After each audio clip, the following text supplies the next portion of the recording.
For tens of millions of years, South America was not just another continent. It was a world that had been sealed off from the rest of life on Earth, surrounded by ocean, cut off from every competitor, every predator, every evolutionary pressure developing elsewhere. Inside that isolation, life followed its own path, its own rules, its own logic, and what it built was extraordinary.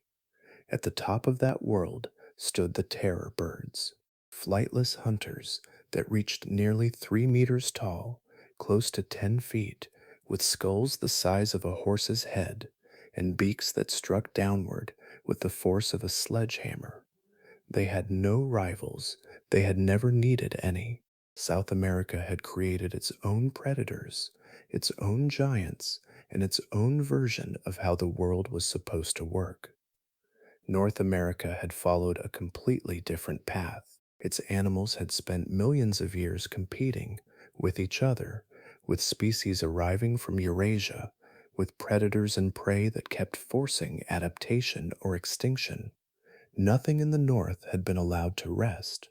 Everything had been tested repeatedly against things it had never encountered before. Then the ground between them began to rise. Slowly, over millions of years, volcanic forces pushed new land up through the sea separating the two continents.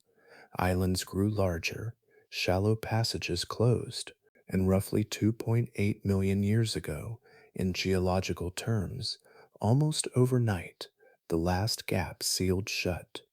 A land bridge locked North and South America together for the first time. Animals began to cross, and two worlds that had spent millions of years building themselves in total isolation from each other finally collided. The brutal war that followed would change both continents forever, but it would not change them equally. Now let's go back to South America before the land bridge existed and meet what was waiting there. Before we continue our story, if you enjoy these stories and they help you relax, take a moment to like this video and subscribe. It genuinely helps the channel to grow. Settle in and let's return to ancient South America before it joined with North America. Across nearly 30 million years, the shoreline of South America became more than a coastline. It marked the boundary of an experiment that unfolded apart from every other continent. Oceans surrounded the land on every side, leaving its plants and animals to answer only the challenges found within their own borders, while mammals elsewhere encountered newcomers arriving from distant lands. This continent continued shaping its own community without interruption from the outside world. Beyond those waters, Africa, Europe, Asia, and North America exchanged species again and again. New predators entered unfamiliar landscapes, fresh competitors claimed feeding grounds, and old lineages either adapted or faded away. South America remained outside that continual exchange. Generation after generation inherited the same isolated stage, allowing evolution to follow pathways found nowhere else. The result was neither backward nor incomplete. It became something entirely its own. Among its most unusual creations stood Macrochenia. Weighing around 1,000 kilograms, it walked on three-toed feet, carried a long neck, and possessed a flexible trunk that gave it the appearance of several different animals blended into one living form. When Charles Darwin uncovered its fossil remains during 1834, he struggled to place it beside any known creature. More than a century later, ancient protein studies completed in 2017 finally revealed its closest living relatives. Despite its strange appearance, it belonged within the same broader family that includes horses and rhinoceroses, separated by roughly 66 million years of independent evolution. Other giants carried protection instead of speed. Glyptodonts wandered the plains beneath enormous domes of fused bone, their shells forming natural fortresses unlike anything living today. Many species also wielded thick tails, ending in heavy clubs lined with bony spikes. Across approximately 35 million years, these armored herbivores accumulated defenses so effective that successful attacks on healthy adults scarcely appeared in the fossil record. Native predators searched for easier opportunities because breaking through that living fortress demanded more than any hunter on the continent could deliver. Towering nearby, Megatherium americanum stretched almost 20 feet from head to tail and weighed close to 4,000 kilograms.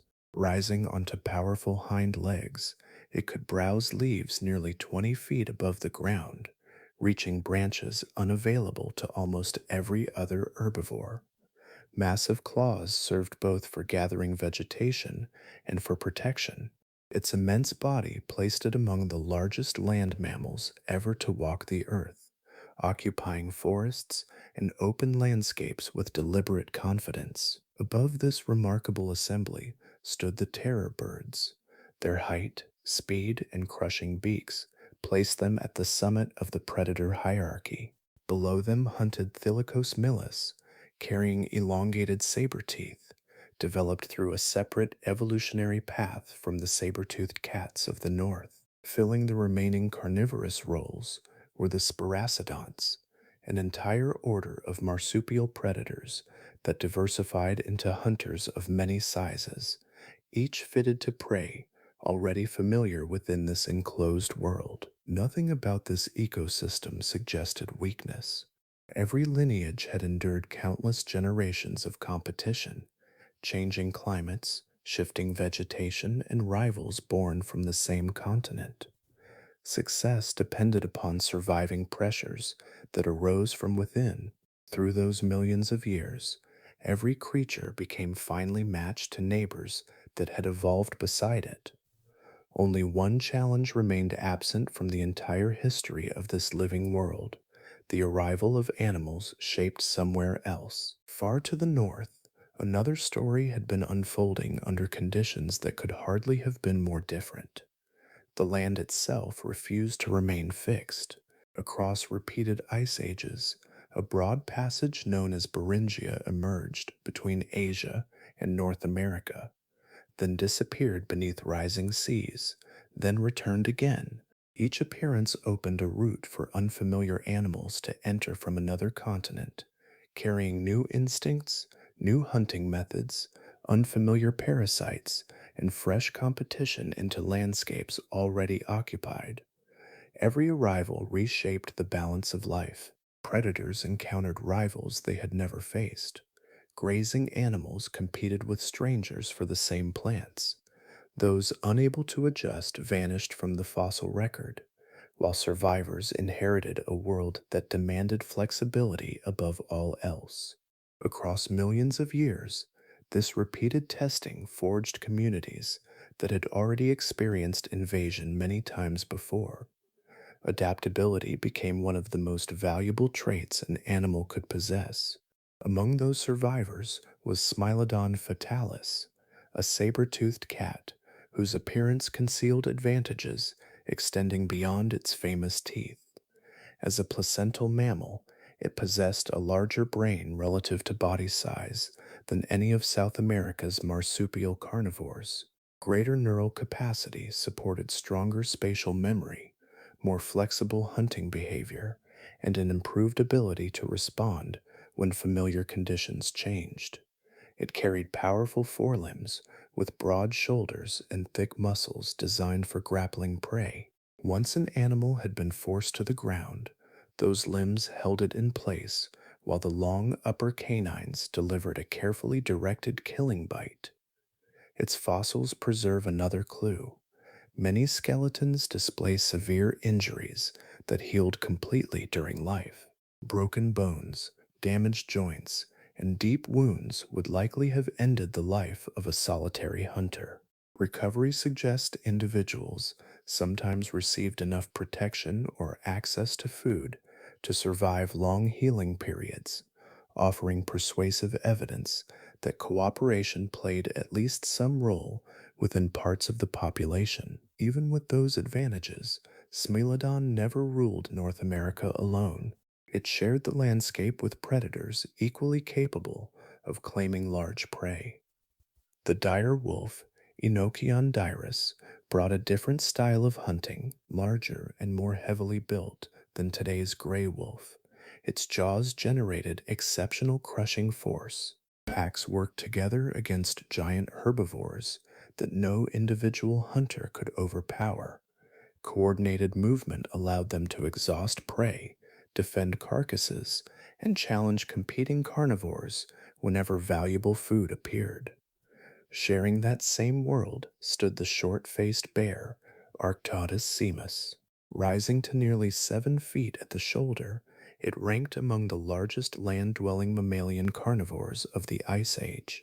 Size alone often altered the outcome of confrontations. A bear arriving at an active kill possessed enough strength and speed to displace both Smilodon and dire wolves, claiming the reward without participating in the hunt itself. Such encounters became another recurring pressure shaping every predator's behavior. No member of this community existed in isolation. Cats, wolves, bears, and other carnivores learned to hunt while guarding their catches, avoiding stronger rivals, exploiting brief opportunities, and adjusting whenever conditions shifted. Their abilities developed within an environment where every advantage was challenged by something equally determined. By the time southern pathways finally emerged, these animals carried with them more than powerful bodies. They carried millions of years of experience earned through relentless competition, arriving already prepared for landscapes unlike the ones where their story had begun. Nothing announced the beginning with thunder or spectacle. The first travelers moved across fresh ground, one population at a time, following food, familiar vegetation, and open territory. They crossed without awareness that they were participating in one of the greatest biological exchanges in Earth's history. Their footprints carried no sign of conquest. They belonged to ordinary animals searching for opportunities beyond the horizon. Among the earliest arrivals from the north were members of the Procyanid family, distant ancestors of today's raccoons and coatis. Small, adaptable, and capable of eating almost anything, they spread through forests and woodlands with little resistance. They occupied places overlooked by larger animals, gradually expanding into habitats that offered fruit, insects, eggs, and countless other food sources. Their success came through flexibility, allowing them to diversify across South America without dramatic conflict. Other migrants followed close behind. Early deer stepped into unfamiliar grasslands, tapirs wandered through river valleys, and horses entered open country that appeared rich with grazing. None of these herbivores arrived as invaders in any deliberate sense. They were responding to landscapes that now lay within reach for the first time in millions of years. Each generation expanded a little farther, establishing breeding populations across territory that had once been separated by sea. Movement also flowed in the opposite direction. Giant ground sloths traveled north through Central America, carrying with them body sizes unlike anything most northern ecosystems had experienced. Glyptodont relatives joined the migration as well, their armored shells advancing into new environments that stretched beyond tropical forests. Fossil discoveries reveal that Megatherium eventually reached regions as distant as Alaska, while Glyptotherium became established across places that include present-day Texas and Florida. South America was sending some of its most impressive mammals into lands that had only recently become accessible. The significance of these first migrations rested less in the animals themselves than in the order of their arrival. Herbivores crossed before the great predators. That sequence altered food webs from the ground upward. Deer and horses entered grazing communities already occupied by native hoofed mammals that had evolved without outside competitors. Every mouth feeding on grasses, shrubs, and leaves reduced the resources available to long established species. Competition unfolded gradually, season after season, affecting reproduction, survival, and population sizes before any major carnivore entered the scene. Those subtle changes reached predators indirectly. Terror birds and Thylacosmilus still occupied the highest hunting roles, yet the animals they depended upon were beginning to change in number and distribution. Hunting strategies refined across millions of years now operated within ecosystems whose foundations had started shifting. The transformation began among grazing animals, where pressure remained almost impossible to notice within a single lifetime, though its effects accumulated across generations. Northward travelers encountered a different reality. The continent they entered already supported established herds of horses, mammoths, bison, camels, and many other successful herbivores. Ecological roles were densely occupied, leaving limited opportunity for newcomers to expand. Even remarkable giants from South America faced communities shaped by repeated waves of competition extending deep into the past. These earliest crossings unfolded with remarkable restraint. No decisive battle marked the opening chapter. Small migrations accumulated into lasting change, altering landscapes before anyone could recognize a turning point. By the time larger predators eventually followed, the balance had already shifted, and South America's long isolated world had begun yielding ground through changes rooted in the ordinary movements of grazing animals. A new hunter entered the story only after smaller travelers had already begun reshaping the landscape. By the time Smilodon fatalis crossed the newly formed land connection into South America, the continent was no longer exactly as it had been during its long isolation. Grazing communities had shifted, familiar food webs had begun adjusting, and subtle ecological changes had spread through habitats that had once remained stable across immense spans of time. For Smilodon, the southern continent presented opportunities unlike any it had known. Its ancestors had evolved within predator communities where every successful hunt required constant refinement. Competition had rewarded adaptability, patience, and the ability to overcome wary prey that recognized danger long before an attack began. South America offered a different setting. The great herbivores living there had spent millions of years sharing their world with only two dominant styles of predation. One came from towering terror birds that relied on speed and devastating downward strikes. The other came from marsupial ambush hunters such as Thylacosmilus, which depended upon concealment and sudden attacks. A placental cat approached its prey in another way entirely. Smilodon carried immensely powerful forelimbs built to seize and restrain struggling animals before delivering a carefully placed bite. This method demanded reactions unfamiliar to South American herbivores. Herd behavior had developed without experience facing a grappling feline. Alarm responses reflected dangers they already understood. Generations had never encountered an animal that closed the distance with such strength while pinning prey beneath muscular forelegs. The difference lay not only in anatomy, but also in behavior shaped through millions of years of separate evolutionary history. Abundant food completed the picture. Giant ground sloths, native hoofed mammals, and heavily armored herbivores occupied landscapes rich with enormous bodies capable of sustaining large predators. In North America, carnivores continually shared these resources with powerful rivals. South America contained impressive prey in greater abundance, while equivalent competition had not yet arrived in full force. Conditions favored growth on a remarkable scale. The fossil record preserves that transformation with unusual clarity. Individuals of Smilodon fatalis living in North America generally weighed between 160 and 280 kilograms. Their southern descendants, classified as Smilodon populator, reached approximately 400 kilograms, making them the largest saber-toothed cats ever known. They exceeded the size of any modern lion and surpassed every living member of the cat family.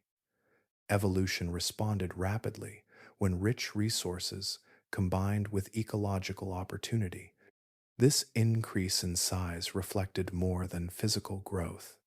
Larger bodies brought greater strength, allowing these predators to tackle prey unavailable to smaller hunters.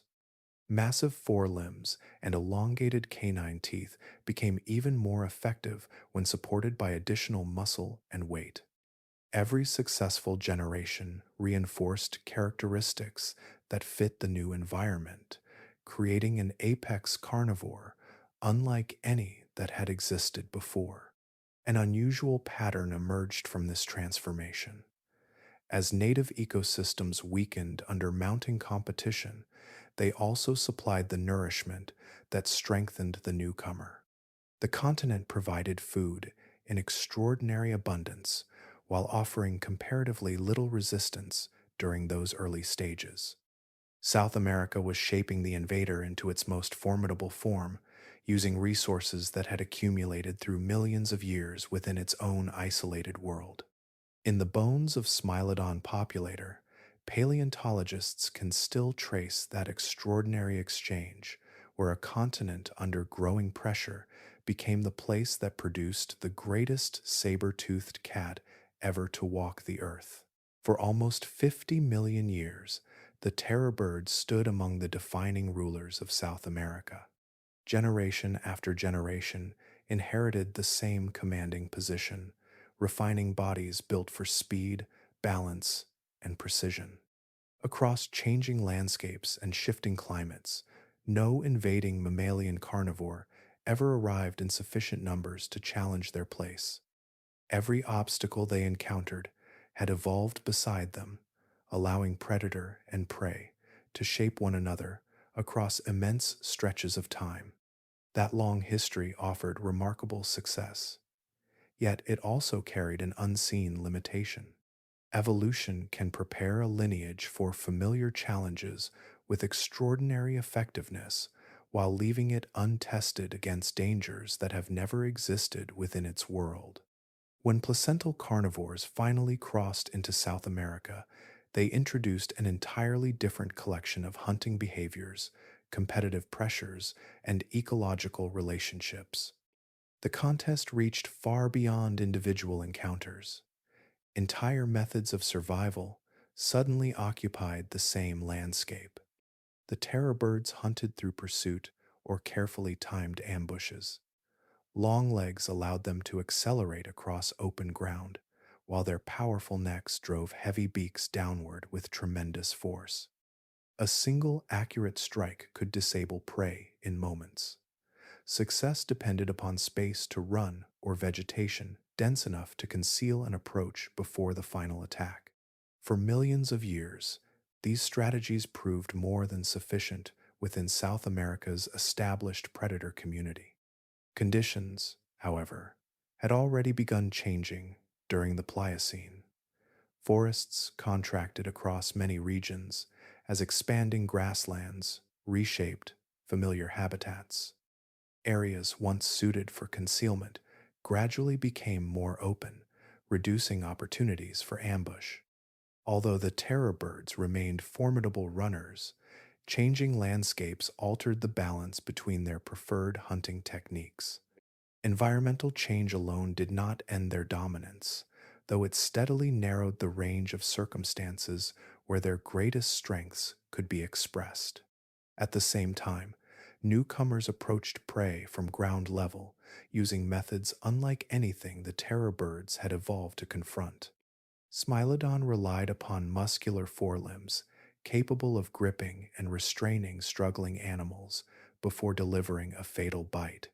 Direwolves coordinated with one another, surrounding large herbivores through collective effort instead of solitary pursuit. These hunters competed for many of the same prey, while introducing tactics that demanded different defensive responses from herbivores. Competition expanded beyond food alone, extending into the very role each predator occupied within the ecosystem. Pressure accumulated from several directions at once. Habitats shifted. Prey communities changed under growing competition among grazing animals. New carnivores claimed resources using behaviors developed through millions of years within intensely contested northern ecosystems. The terror birds remained impressive predators, though they now occupied an ecological stage where familiar advantages no longer guaranteed lasting success. One branch of this remarkable lineage mounted its own journey northward. Titanus walleri crossed the land bridge into regions that include present-day Florida and Texas, becoming the only large South American predator known to establish itself within North America. It possessed the same imposing height, strong legs, and crushing beak that had served its relatives so well farther south.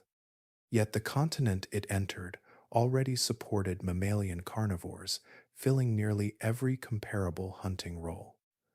Opportunities remained limited from the beginning.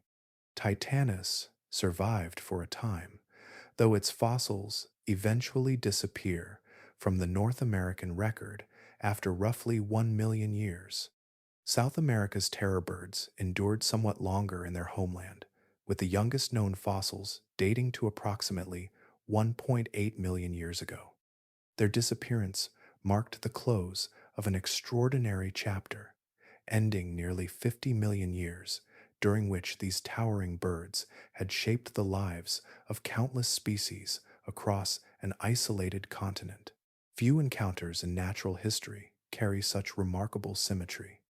On opposite sides of the world, separated by oceans and tens of millions of years, two predators followed strikingly similar evolutionary paths without ever sharing a common ancestor.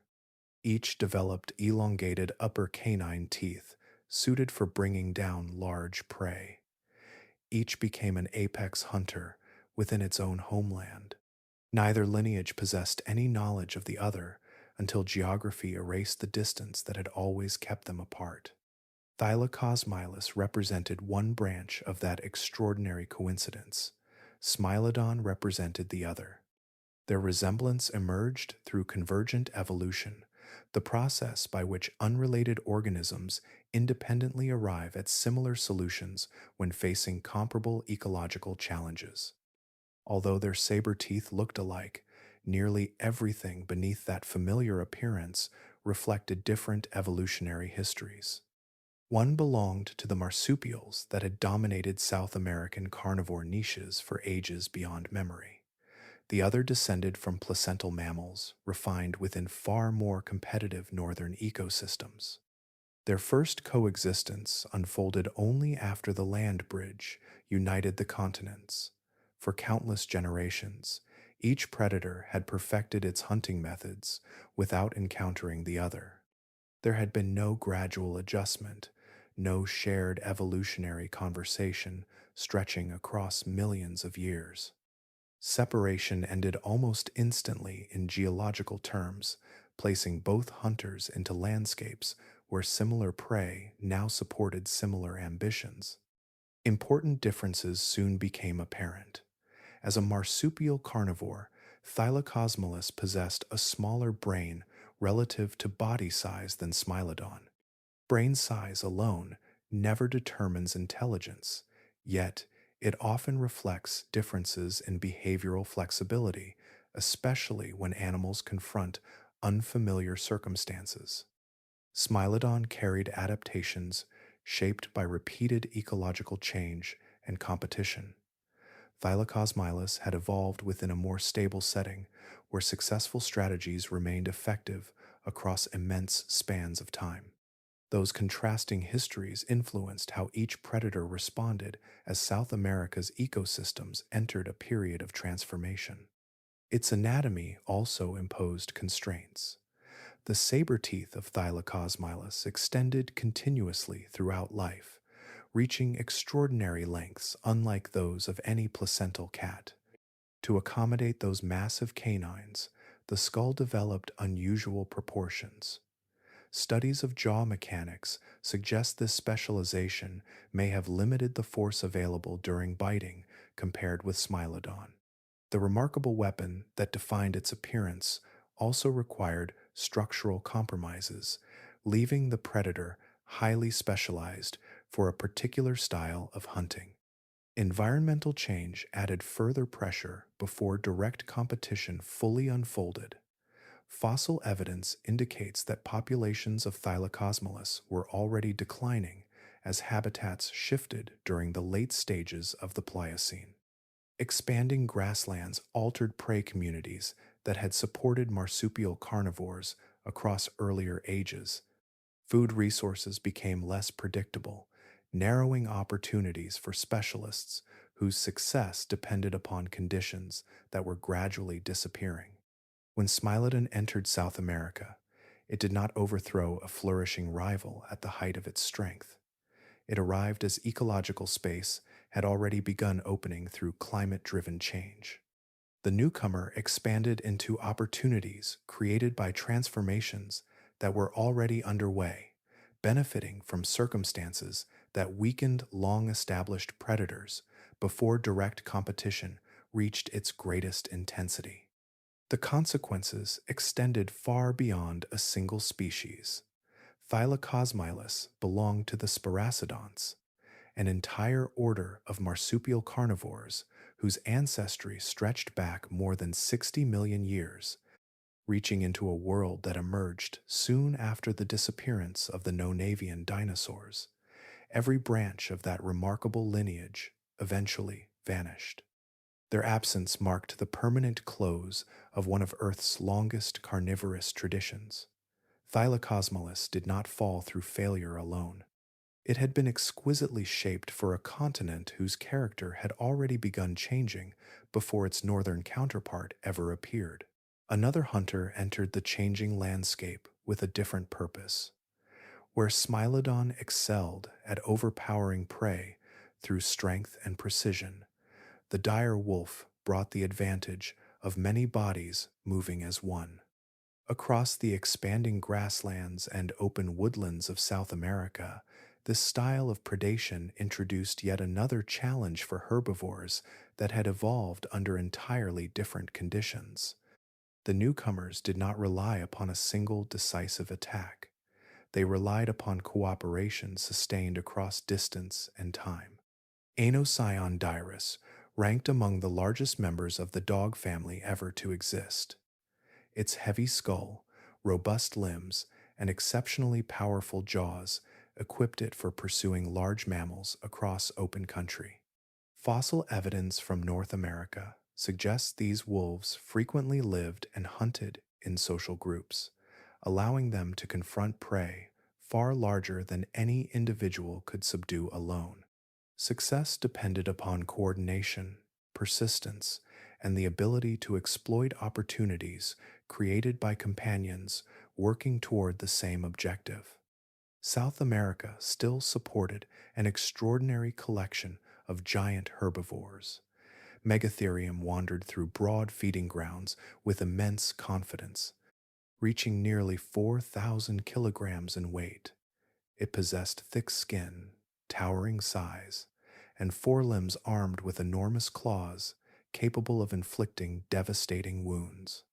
Against solitary predators, these defenses often proved more than sufficient. A single misplaced attack could end with the hunter suffering fatal injuries instead of its intended victim. Pack hunting altered those calculations. Rather than confronting such a giant from one direction, coordinated wolves could pressure different parts of the animal simultaneously. One group distracted its attention while others tested vulnerable areas around the legs or lower body. Each individual accepted only part of the risk, reducing the danger borne by any single hunter. Even unsuccessful attacks consumed energy, gradually exhausting prey forced to defend itself again and again. This represented an entirely unfamiliar pattern for many South American herbivores whose evolutionary history had emphasized different forms of danger. Native predators had rarely applied this kind of sustained collective pressure. Terror birds generally hunted alone, depending upon speed and overwhelming strikes delivered at precisely the right moment.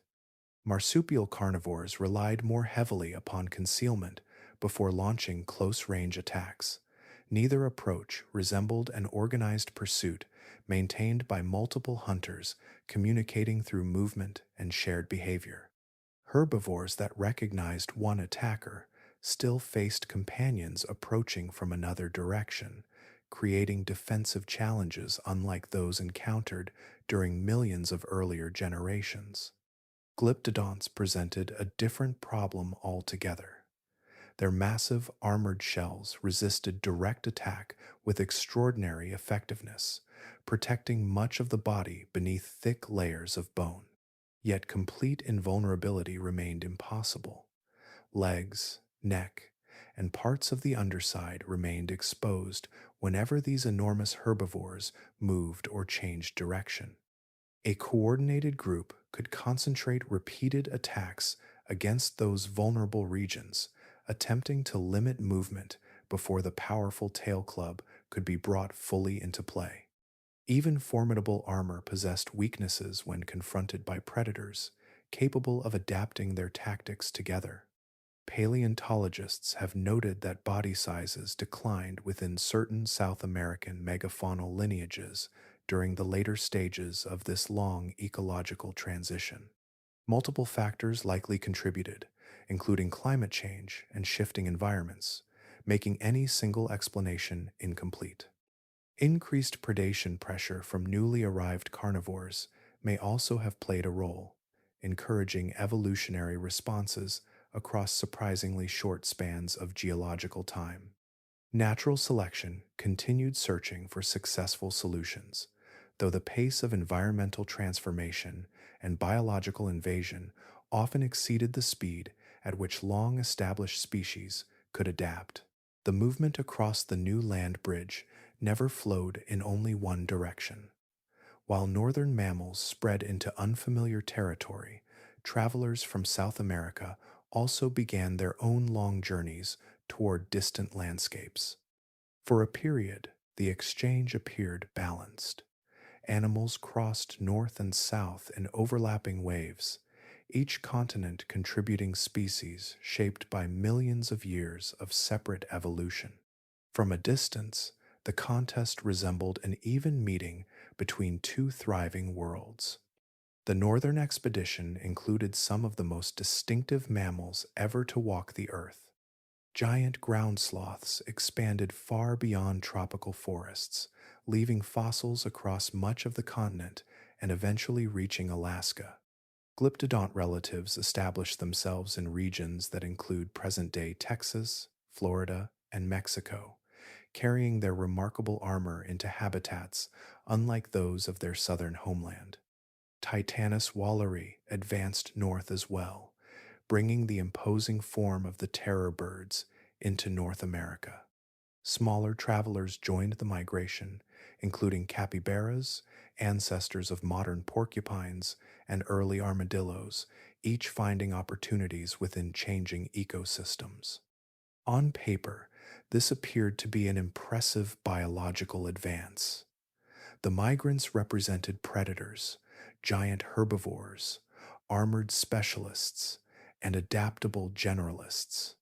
Their diversity suggested that South America possessed every opportunity to establish a lasting presence across the northern continent.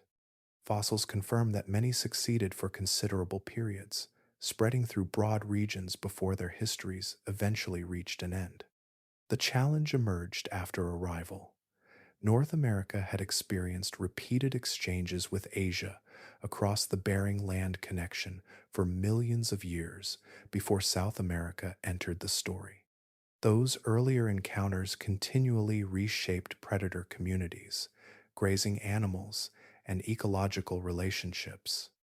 Every successful lineage had already survived multiple rounds of competition against newcomers carrying unfamiliar adaptations.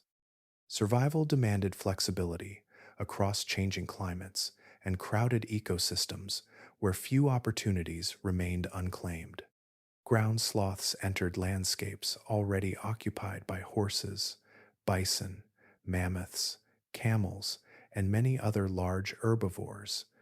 These animals had evolved amid persistent rivalry for food and territory, refining strategies suited to the environments they inhabited. Even the extraordinary size of the sloths could not guarantee lasting success, where resources were already divided among established competitors with deep evolutionary roots in those same habitats. Titanus encountered an equally demanding world. Large mammalian carnivores already occupied nearly every major hunting role across North America. Cats, wolves, bears, and other predators had diversified through countless generations of ecological competition, leaving limited space for a towering bird to establish itself permanently. Titanus survived for a meaningful span of time, yet no enduring lineage followed. Eventually, its fossils vanished from the record, marking the close of its northern journey.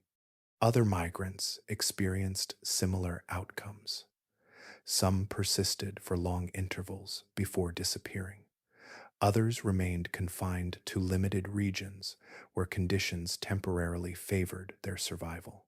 Their decline unfolded gradually, shaped by competition, environmental change, and the difficulty of entering ecosystems where ecological roles had long been filled by successful residents. The contrast between the two continents remains visible even today. Nearly half of all living South American mammal species descend from North American immigrant lineages that arrived during the Great American Biotic Interchange. In North America, only about 1/10 of living mammal species trace their ancestry to South American arrivals. The exchange traveled in both directions, yet its lasting legacy settled with unmistakable imbalance, preserving within modern wildlife the outcome of an ancient contest that unfolded across countless generations rather than a single, decisive moment. Protection can become so successful that it appears permanent. For tens of millions of years, the Glyptodonts embodied that illusion. Across South America, these remarkable mammals carried living fortresses upon their backs, moving through forests, woodlands, and grasslands beneath a shield unlike anything produced by another mammal. Their design endured through changing climates, shifting vegetation, and countless generations, surviving every challenge their isolated continent could create. The shell was an engineering achievement shaped by evolution across roughly 35 million years. Thousands of tightly fused bony plates formed a rigid dome that covered nearly the entire body. In the largest species, the armored carapace measured more than 3 feet across, creating a barrier that South America's native predators found almost impossible to penetrate. The vulnerable tissues beneath remained protected behind a structure that combined immense strength with surprising efficiency, allowing these giant herbivores to carry their defenses throughout life.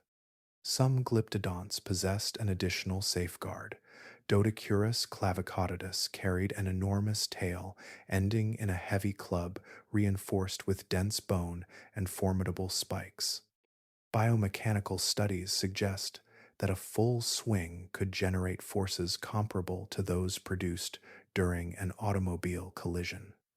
Such a weapon transformed defense into active resistance.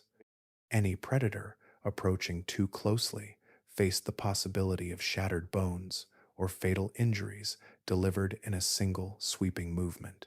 Together, shell and tail created one of the most formidable defensive systems ever evolved by a mammal. Evidence preserved in fossils reflects that success.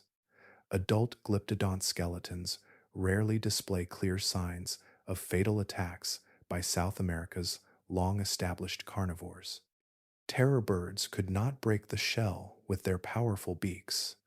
Marsupial predators found few opportunities against mature individuals, protected by thick armor and powerful tails.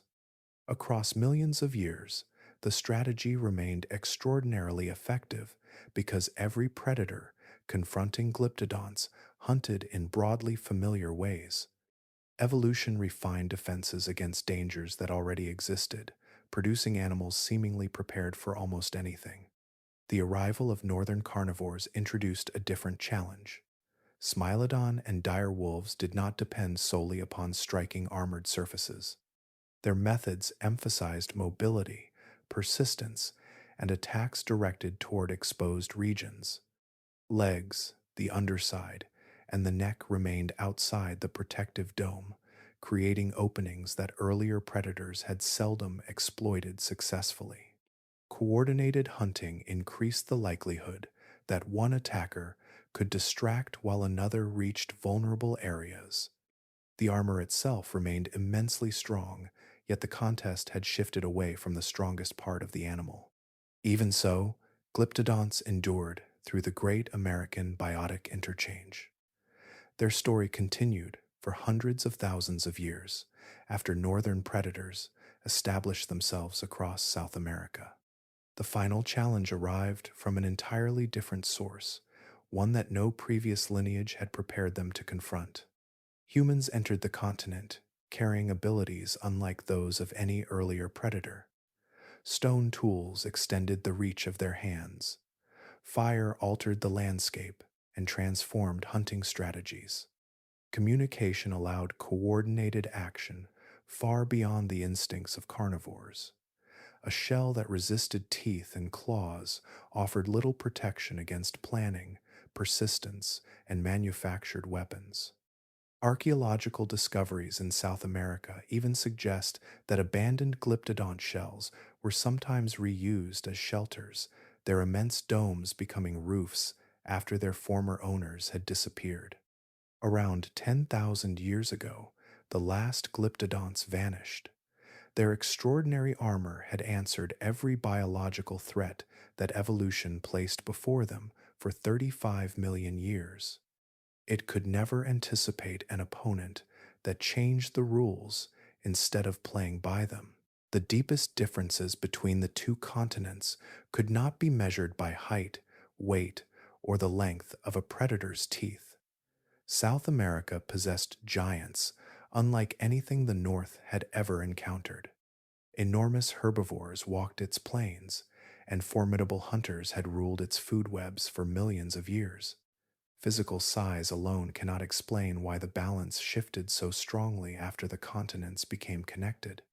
The decisive advantage rested within biological traits that were far less obvious, yet influenced nearly every hunt. Among the northern arrivals were members of the order Carnivora, the lineage that includes cats, dogs, and bears. Across millions of years, these mammals evolved skulls and teeth increasingly specialized for processing flesh. One of their defining adaptations was the development of carnassial teeth, blade-like molars that sliced meat with exceptional efficiency. Instead of crushing food, these teeth sheared muscle and connective tissue into manageable pieces, allowing predators to consume prey more rapidly while extracting a greater share of its available energy. Small improvements in feeding efficiency accumulate across generations. A hunter obtaining more nourishment from each successful kill requires fewer opportunities to meet its needs. Extra energy supports larger bodies, wider territories, healthier offspring, and more frequent reproduction. Even modest differences become increasingly important when repeated through countless hunting seasons. Evolution rewards every slight advantage capable of improving survival, leaving descendants that inherit those same traits. The contrast extended beyond teeth. placental carnivores generally possessed larger brains relative to body size than the marsupial predators that had dominated South America. This difference should not be mistaken for intelligence in any human sense. Instead, it reflects variations in the neural resources available for processing information, adapting behavior, and responding to unfamiliar circumstances. Those abilities become increasingly valuable wherever environments continue changing across space and time. Enhanced spatial memory allowed predators to navigate extensive territories with greater efficiency, remembering migration routes, water sources, and productive hunting grounds. Behavioral flexibility permitted them to shift from one prey species to another as circumstances demanded, or to exploit habitats that differed from those occupied by earlier generations. Social coordination expanded those advantages further. Wolves, in particular, depended upon communication and cooperation that allowed several individuals to function as an integrated hunting unit, overcoming challenges impossible for solitary animals. South America's leading predators followed another evolutionary path.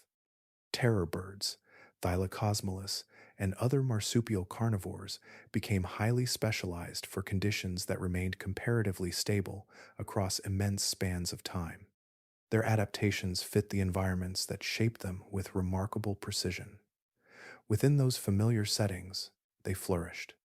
Their bodies, senses, and hunting methods reflected prolonged refinement instead of broad versatility. Northern carnivores carried a different legacy. Repeated ecological exchanges, fluctuating climates, and persistent competition rewarded flexibility above perfection in any single circumstance. They entered South America already accustomed to adjusting their behavior whenever landscapes, prey communities, or rival predators changed. That capacity became increasingly valuable as environments continued shifting during the late stages of the Pliocene. Evolution often favors specialists when surroundings remain consistent over long intervals. Specialists can outperform more generalized competitors under those stable conditions because every feature has been refined for a particular way of life. Once those surroundings begin changing, however, the same precision becomes increasingly restrictive. Generalists can occupy opportunities left behind as specialists decline, expanding into ecological roles that gradually become available. The Great American Biotic Interchange reflects that pattern with unusual clarity, revealing how adaptability itself became one of the most powerful evolutionary advantages carried across the newly formed bridge. Every story about this continental exchange eventually reaches a difficult point. Fossils preserve bones, teeth, and footprints, yet they rarely preserve the full sequence of causes that shaped an extinction. For many years, the Great American Biotic Interchange was described as a biological conquest. Northern mammals crossed the new land bridge, displaced southern species, and transformed an isolated continent. The evidence certainly supports much of that picture, though deeper investigation has revealed that another influence was already reshaping the battlefield before many of the newcomers arrived. A major study published during 2020 examined more than 20,000 fossil specimens collected from both North and South America. Rather than focusing on individual species, the researchers reconstructed long patterns of appearance and disappearance across entire mammal communities. Their findings suggested that several native South American lineages had already begun declining before the interchange reached its greatest intensity. The timing introduced an important complication into what once seemed a straightforward story. Those earlier declines point toward a participant that left no skeletons behind. Climate does not fossilize, yet its influence becomes visible through changing landscapes, shifting vegetation, and the animals that either persisted or disappeared as conditions evolved. During the Pliocene and the beginning of the Pleistocene, global climates continued cooling. Across many parts of South America, forests contracted while drier grasslands expanded, replacing habitats that had remained comparatively stable for immense spans of time. Species adapted to narrow ecological settings faced the greatest challenge. Thylacosmilus depended heavily upon environments where concealment supported its hunting strategy. As wooded regions diminished across portions of the continent, opportunities for successful ambush declined alongside them. Long before direct encounters with Smilodon became widespread, the conditions that had favored this remarkable marsupial predator were already becoming less common. Evolution had shaped it with extraordinary precision, though that precision offered limited flexibility once familiar landscapes began changing. The terror birds experienced related pressures. Different species occupied different habitats, yet many relied upon combinations of open ground, woodland edges, or forest cover that became increasingly fragmented as vegetation patterns shifted. Their hunting methods remained effective where suitable terrain survived, but the total area supporting those methods gradually shrank. Ecological stress accumulated even before newly arrived predators expanded across the continent. Herbivores also responded to changing environments. As plant communities reorganized, food sources shifted in both abundance and distribution. Some populations adapted, others contracted into smaller ranges where resources remained favorable. Predators, depending upon those prey, inherited the consequences almost immediately. Food webs do not unravel all at once. Small changes at one level spread steadily through every connected species, altering survival long before extinction becomes visible within the fossil record. North American mammals, therefore, entered ecosystems that had already begun changing from within. Ecological vacancies appeared as specialist species declined, creating opportunities for adaptable newcomers capable of exploiting a wider variety of habitats and prey. In many cases, direct competition almost certainly occurred. Even so, competition unfolded against a backdrop shaped by environmental transformation that had started earlier.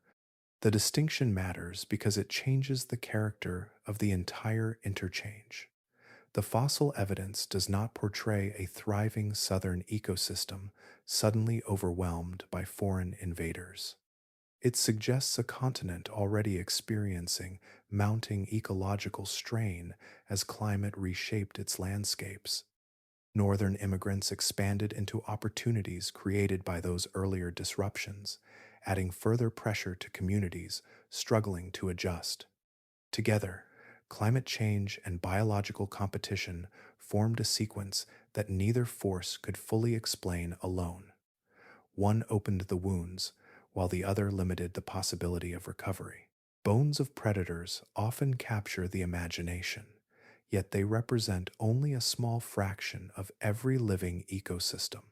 The greater weight rested upon the countless herbivores that shaped forests, cropped grasslands, scattered seeds, and sustained every carnivore above them. During the Great American Biotic Interchange, the transformation of this immense living foundation reached a scale far beyond the disappearance of a few celebrated hunters. Entire branches of South America's evolutionary history faded from existence. Among the greatest losses were the notungulates, a remarkable order of mammals found nowhere else on Earth. For roughly 60 million years, they diversified into forms that independently resembled horses, rhinoceroses, tapirs, and hippopotamuses, despite sharing no close ancestry with those familiar northern animals. Evolution repeatedly solved similar ecological challenges through different biological pathways, producing herbivores unlike anything assembled elsewhere. Their disappearance erased an entire experiment conducted across an isolated continent. One of the last members of this extraordinary lineage was Toxodon platensis. Weighing close to 2 tons, it possessed a broad body, sturdy limbs, and unusual teeth that continued growing throughout life, resembling those of large rodents more than the teeth of hoofed mammals. Early naturalists struggled to classify it because no living animal truly resembled its combination of features.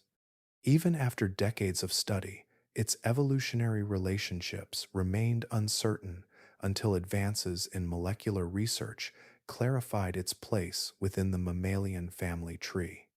By then, the animal itself had been absent for thousands of years. The Litopterns followed a similar path toward extinction. They represented another uniquely South American order that had evolved independently for tens of millions of years. Their most famous survivor, Macrauchenia, carried a long neck, elongated limbs, and a flexible snout unlike that of any living mammal. Charles Darwin collected fossils of this strange herbivore during his travels, adding another puzzle to the growing collection of extinct creatures that challenged established ideas about life's history. Eventually, the Litoptern lineage disappeared completely, ending another evolutionary story with no modern descendants. These extinctions reached far beyond individual species. Notungulates and Litopterns occupied central positions within South American food webs. They consumed vegetation, transported nutrients across landscapes, and provided food for generations of predators.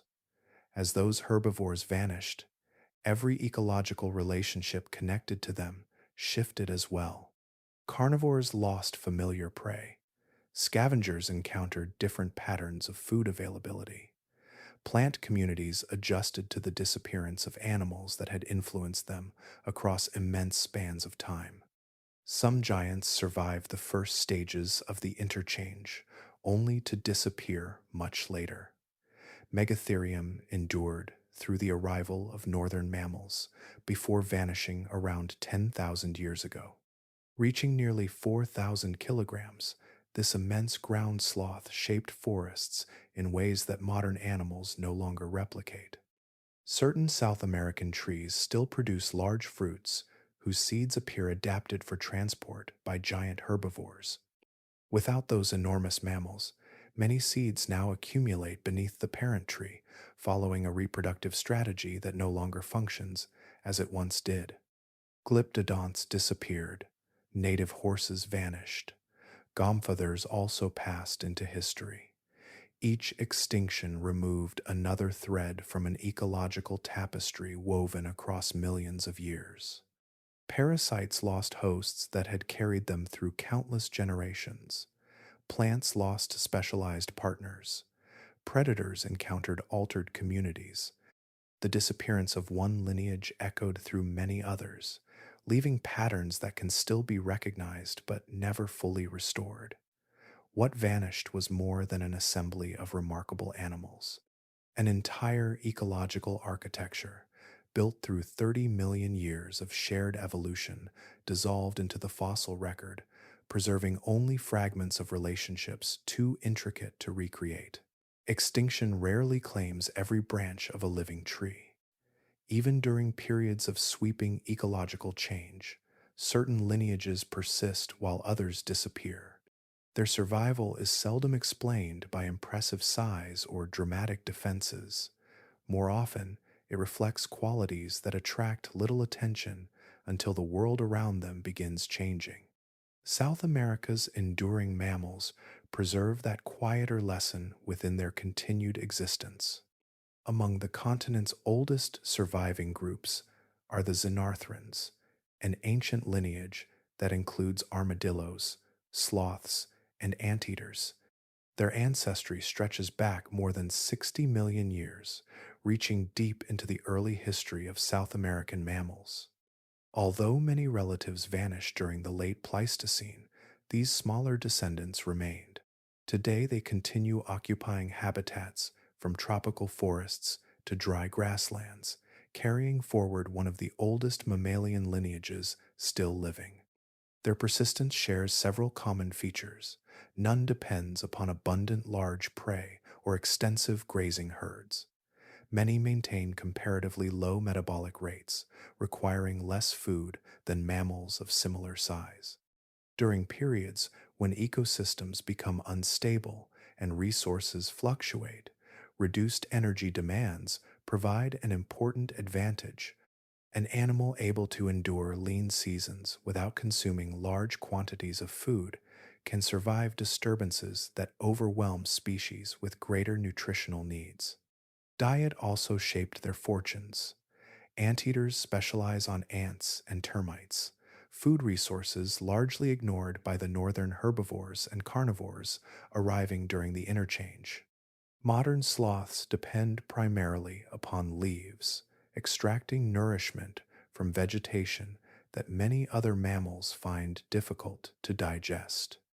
Armadillos consume insects, small animals, fruits, and other readily available foods, shifting between resources as local conditions change. These feeding strategies place them in ecological roles where competition remained comparatively limited. Body size contributed as well. Most surviving xenarthrans remained modest in scale compared with the giant herbivores and predators that dominated earlier South American ecosystems. Large carnivores generally concentrated upon prey capable of providing substantial energy with each successful hunt.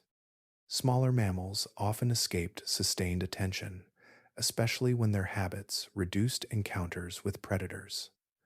Survival did not require defeating every threat. It required avoiding enough of them to reproduce successfully across generations. Reproductive patterns further strengthened that resilience. Smaller species generally mature more rapidly than giant mammals, producing offspring at shorter intervals.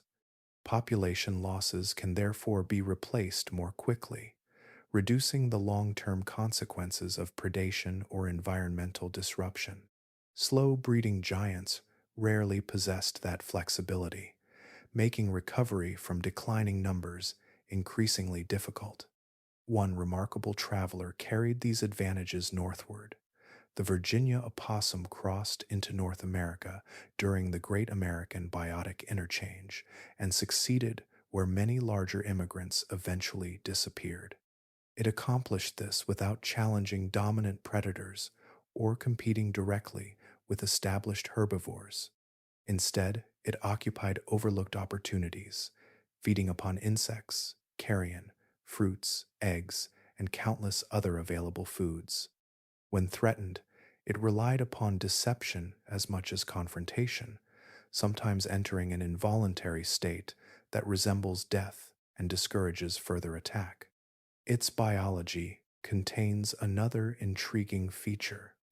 Virginia opossums display an unusually high resistance to the venom produced by many North American pit vipers.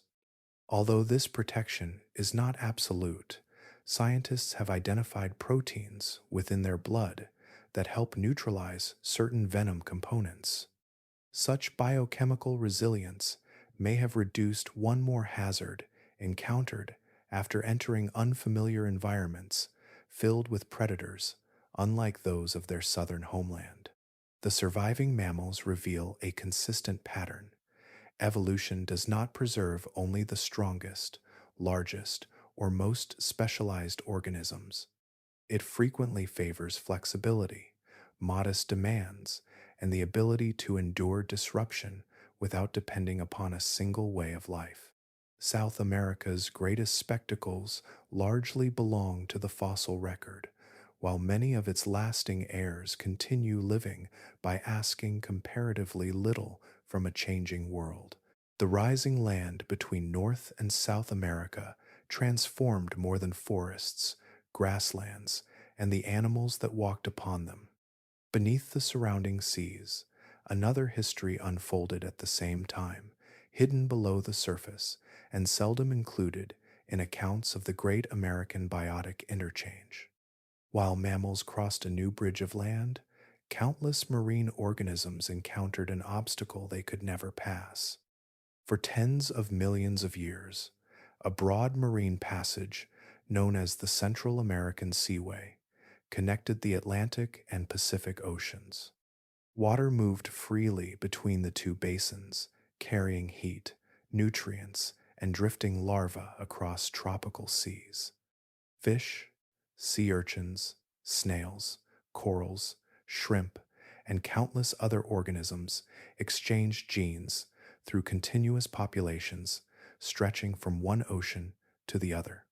The boundaries separating marine communities remained remarkably open, allowing evolution to operate across an immense connected environment.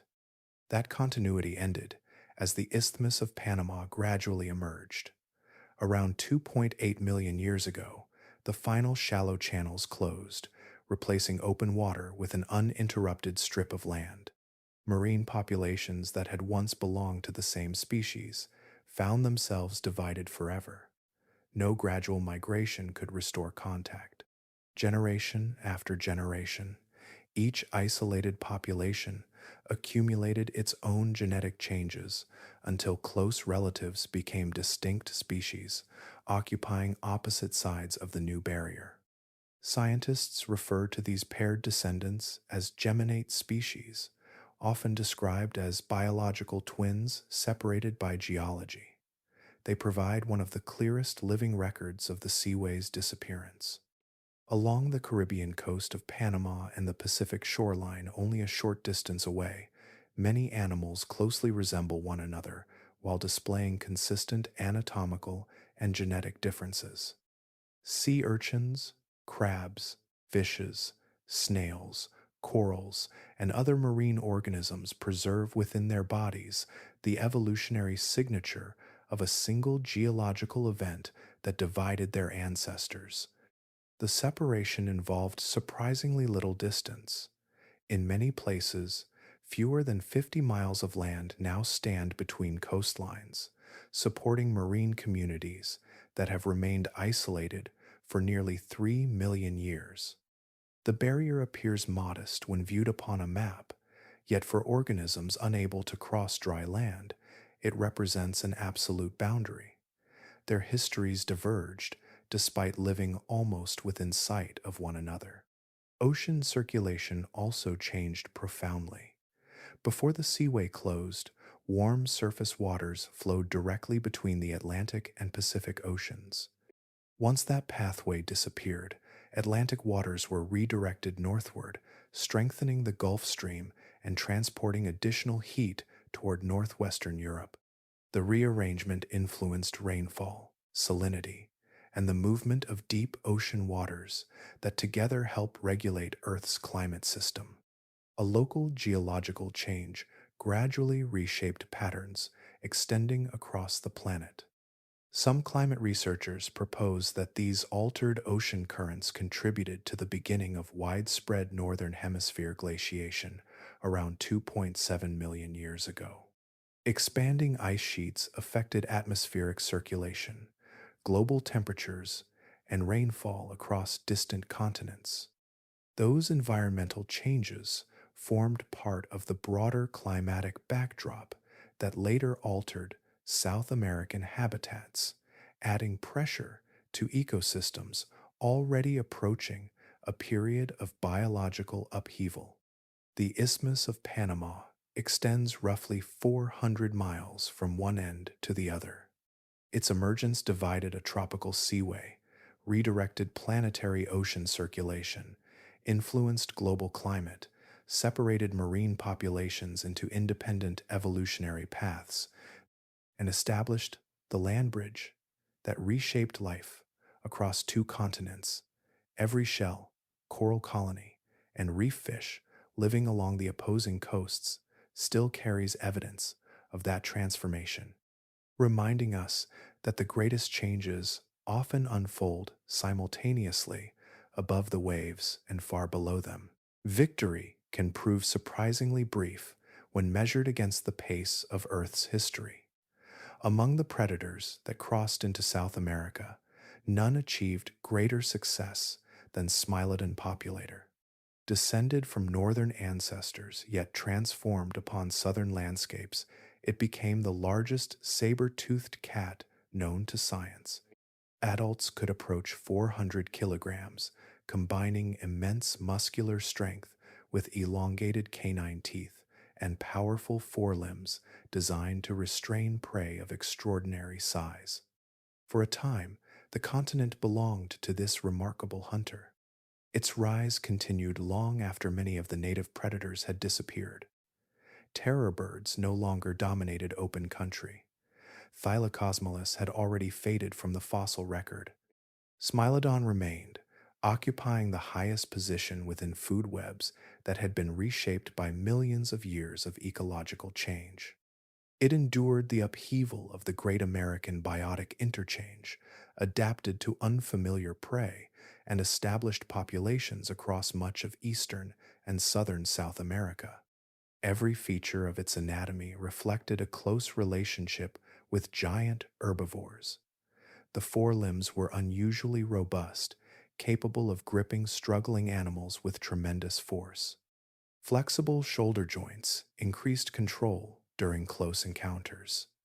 The famous saber teeth were not built for crushing bone or delivering prolonged bites. Instead, they excelled at precise wounds after prey had already been subdued. Such a strategy functioned best when large herbivores provided sufficient energy to justify the risks of grappling at close range. Those herbivores gradually became less common. Climatic shifts continued altering vegetation and the distribution of grazing animals. Human hunters eventually spread across South America, adding another source of mortality for many of the remaining giants.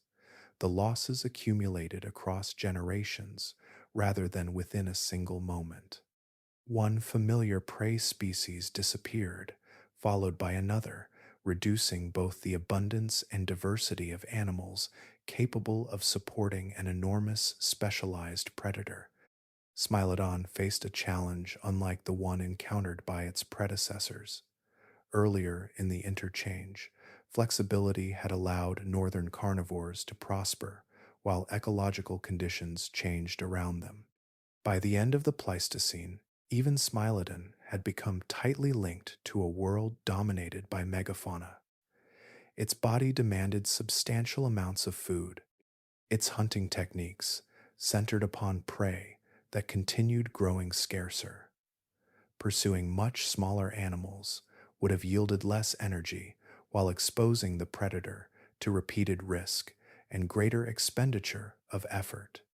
Evolution rarely provides immediate solutions when environmental change outpaces natural selection. Successful adaptations arise through countless generations, requiring stable populations and sufficient time. The transformations occurring near the close of the Pleistocene unfolded more rapidly than highly specialized hunters could accommodate. Traits that had once represented extraordinary advantages gradually became limitations as the ecological foundation supporting them disappeared. Around 10,000 years ago, Smilodon populator also vanished. It left no descendants to inherit its powerful frame or distinctive saber teeth.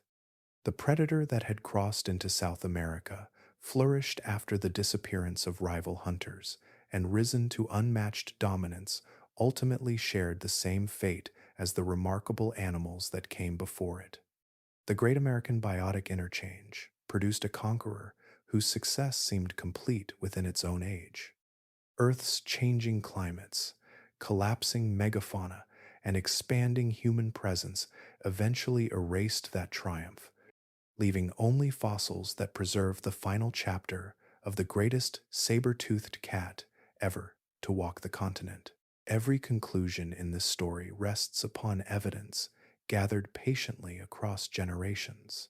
Each fossil recovered from a hillside, riverbank, or windswept plain contributes only a small fragment, yet thousands of fragments together reveal patterns no single discovery could ever show. The Great American Biotic Interchange has emerged through decades of excavation, comparison, and increasingly sophisticated scientific methods, transforming isolated bones into one of the clearest records of continental change ever assembled. A landmark investigation published during 2020 drew upon more than 20,000 fossil specimens collected throughout North and South America. Rather than concentrating on famous animals alone, researchers examined entire communities distributed across many geological formations. By comparing the appearance and disappearance of species through time, they reconstructed migration patterns, extinction rates, and changing ecosystems with far greater precision than earlier generations could achieve. The resulting picture proved richer and more complicated than the traditional narrative had suggested. The evidence stretches across an immense geographic range. Fossils of northern immigrants appear in South American deposits extending toward Patagonia, while southern mammals are preserved in rocks reaching as far as Florida. Every new locality adds another point to an expanding map that traces how different species dispersed after the continents became connected. Some lineages spread rapidly. Others advanced gradually across thousands of generations. Together, these discoveries reveal movement unfolding over hundreds of thousands of years rather than through a single dramatic migration. Modern laboratory techniques have expanded that understanding beyond anatomy alone. In 2017, researchers extracted ancient proteins from fossils of Macrauchenia, an animal whose evolutionary relationships had puzzled scientists since the time of Charles Darwin. Deoxyribonucleic acid rarely survives for such immense spans of time, yet proteins can persist much longer under favorable conditions. Their molecular structure demonstrated that Macrauchenia belonged within the same broader mammalian lineage as horses and rhinoceroses, despite approximately 66 million years of separate evolution. A mystery lasting more than a century yielded to evidence preserved within bones around 10,000 years old. Even so, the fossil record remains incomplete. Preservation depends upon exceptional circumstances that occur only rarely. An animal must die in a location where burial protects its remains from weathering, scavengers, and countless other processes that gradually erase biological traces. Many species undoubtedly lived and disappeared without leaving fossils that scientists have yet recovered or perhaps ever will. The terror birds illustrate this limitation especially well. Their hollow bones reduced body weight during life, yet those same delicate structures were more vulnerable after death. Fossils indicate that the latest known representatives lived around 1.8 million years ago. That date marks the youngest specimen discovered so far, not necessarily the final individual that ever walked across South America. The difference between those two possibilities may span thousands of years, or even longer. Similar uncertainty surrounds the Sparassodonts. Fossils establish that each genus eventually disappeared, though determining the precise timing often involves broad windows extending across hundreds of thousands of years. Geological deposits are naturally incomplete, leaving intervals where no evidence survives. Absence of fossils, therefore, cannot always demonstrate immediate absence of living populations. The remarkable achievement lies in how much these imperfect records already reveal. More than 20,000 specimens collected across two continents have rewritten earlier interpretations, and future discoveries will almost certainly refine them again. Certain details remain unresolved, while others stand upon exceptionally firm ground. The migrations occurred. Native lineages declined unevenly. Northern mammals became deeply established across South America. Those outcomes remain visible today, carried forward by the living descendants that continue walking the same continent where this extraordinary exchange forever changed the course of evolution. The first great exchange between the continents did not end with empty landscapes. Many of the animals that had endured the upheaval continued living for an astonishing length of time. More than 1 million years passed after the land bridge connected North and South America, and survivors such as Macrauchenia, Toxodon, Megatherium, and the Glyptodonts still wandered forests, grasslands, and river valleys. They had weathered shifting climates, unfamiliar competitors, and transformed ecosystems without disappearing. A different chapter began between roughly 15,000 and 12,000 years ago when people spread into South America. Unlike earlier arrivals, humans carried abilities shaped by culture as much as biology. Knowledge accumulated across generations instead of remaining limited to inherited instincts. Hunting techniques improved through learning, cooperation, and shared experience. Fire could reshape vegetation. Stone tools expanded the range of available food. Carefully planned group hunts allowed relatively small individuals to confront prey many times their own size. The archaeological record preserves traces of these encounters with remarkable clarity. Bones of Megatherium, recovered from several South American sites, display cut marks produced during butchering with stone tools. Glyptodont shells show evidence of reuse after the animals died, serving as protective structures within human camps. Fossils of Toxodon have been discovered together with charcoal from ancient fires and carefully crafted stone implements, demonstrating that people and these remarkable herbivores occupied the same landscapes during the closing chapters of the Pleistocene. One of the earliest clues emerged during Charles Darwin's expedition through Uruguay in 1834. While examining fossil deposits, he recovered remains of Toxodon associated with human artifacts. At the time, the discovery challenged prevailing assumptions because many scholars believed extinct giant mammals belonged to a far more distant past than humanity.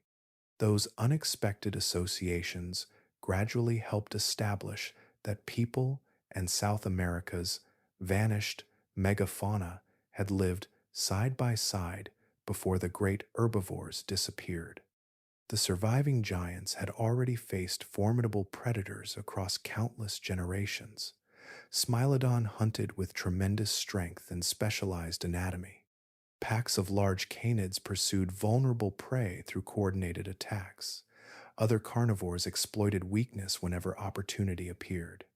The great herbivores endured these pressures because their evolutionary history had unfolded alongside natural predators whose behavior remained broadly familiar across immense spans of time. Human hunters introduced an entirely different form of challenge. Projectile weapons allowed attacks from greater distances than claws or teeth ever could.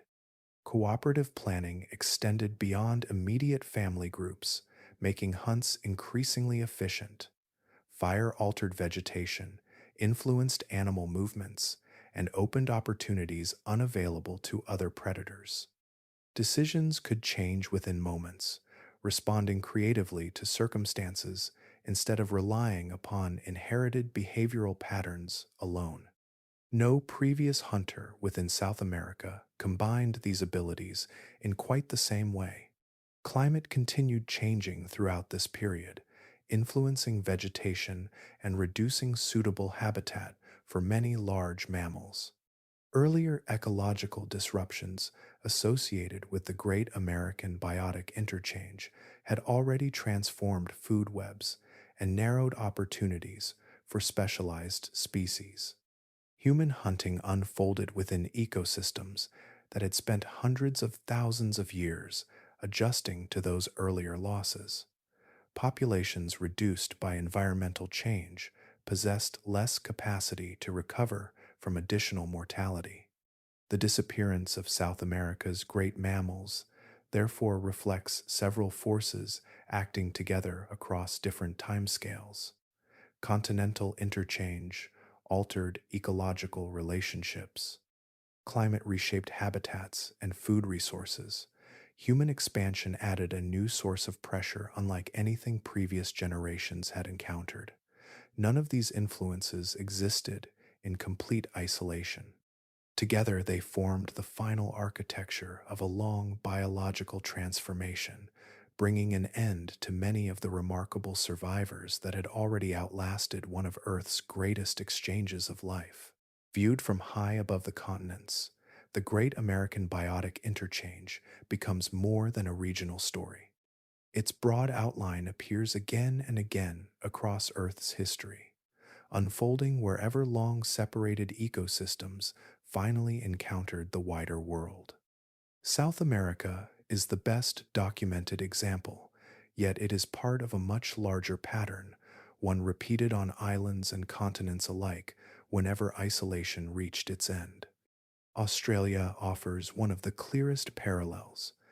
Separated from other major landmasses for roughly 45 million years, it became a world where marsupials diversified into ecological roles occupied elsewhere by placental mammals.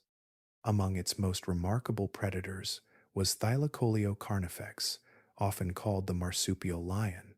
Although smaller than many modern cats, biomechanical studies indicate that it possessed the strongest bite force relative to body size of any known mammal. Giant browsing marsupials, enormous flightless birds, towering reptiles, and other distinctive animals shared this landscape until people reached the continent around 50,000 years ago. Within a comparatively brief geological interval, much of that extraordinary megafauna disappeared. Madagascar followed a similar path. After separating from other land masses around 88 million years ago, it became an evolutionary workshop unlike any other. Lemurs diversified into many forms. Giant elephant birds laid the largest eggs ever produced by any known animal. Pygmy hippopotamuses inhabited wetlands, while giant tortoises moved through forests and coastal plains. Human settlement began only about 2,000 years ago, yet many of these unique animals vanished afterward, and ecological changes associated with that arrival continue influencing the island today. New Zealand presents perhaps the most striking illustration of prolonged isolation. For approximately 80 million years, no native land mammals occupied its forests. Birds evolved to fill nearly every major ecological role. The giant moa browsed vegetation while standing as tall as 12 feet. Hunting these immense birds was Haast's eagle, the largest eagle known to have existed, possessing powerful talons capable of bringing down prey many times its own weight. Human arrival roughly 700 years ago transformed that balance with astonishing speed. The moa disappeared within about 200 years, and the eagle soon followed after losing the prey upon which its existence depended. Despite their different histories, these places reveal the same underlying sequence. Isolation encourages evolution to explore unusual possibilities over millions of years. Animals become increasingly adapted to the particular conditions surrounding them, often filling ecological roles through entirely different evolutionary pathways than those seen elsewhere. When outside competitors, predators, or human societies eventually arrive, those finely tuned systems encounter pressures unlike any previously experienced. The longer the period of separation, the more distinctive the resulting fauna often becomes, and the greater the disruption that frequently follows renewed contact. South America belonged within that global pattern. Roughly 30 million years of independent evolution produced remarkable herbivores, specialized predators, armored giants, towering birds, and countless other lineages found nowhere else. Their disappearance was not an isolated accident limited to one continent. It reflected a recurring consequence of reconnecting worlds that had remained apart for immense spans of time. Across continents and islands, separated by different oceans and different ages, evolution repeatedly demonstrates extraordinary creativity during isolation, while reunion reshapes those living communities into forms that can never fully resemble the worlds that existed before contact. The closing pages of the fossil record often create the impression that this story belongs entirely to another age. Yet the forces that reshaped South America never disappeared. They continue operating across the modern world, carried no longer by rising continents or drifting tectonic plates, but by ships, airplanes, roads, and global trade. The Great American Biotic Interchange has become a living model for understanding biological invasions unfolding within our own lifetime. Across the planet, invasive species now rank among the greatest causes of biodiversity loss, surpassed only by the destruction of natural habitat. Organisms that evolved separately for immense spans of time are suddenly brought together through human activity. Predators enter landscapes where prey possess no inherited defenses. Competitors arrive carrying different feeding strategies, reproductive rates, and disease resistance. Entire ecological communities encounter unfamiliar pressures within a handful of generations rather than across hundreds of thousands of years. One of the clearest examples unfolded on the island of Guam after the Second World War. The brown tree snake arrived accidentally, almost certainly transported in military cargo. Before its arrival, Guam's native birds had evolved without encountering such a predator. Many nested close to the ground or lacked behaviors that reduced vulnerability to climbing snakes. Within only a few decades, 12 of the island's 22 native bird species disappeared. Their decline echoed the same biological imbalance observed whenever isolated faunas suddenly meet an unfamiliar hunter.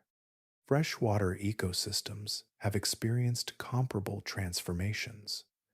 During the 1950s, Nile perch were introduced into Lake Victoria in eastern Africa. The lake had long supported hundreds of species of cichlid fishes, many found nowhere else on Earth. Their diversity reflected prolonged evolutionary isolation within a stable environment. After the arrival of the large predatory fish, more than 200 native cichlid species disappeared or approached extinction within roughly 30 years. An ecological community assembled over countless generations unraveled with extraordinary speed. Oceanic islands reveal another recurring pattern. Rats transported aboard European ships reached archipelagos scattered across the Pacific. Many native birds had evolved where mammalian predators never existed. Eggs, nestlings, and even adult birds became vulnerable to an enemy unlike anything their ancestors had experienced.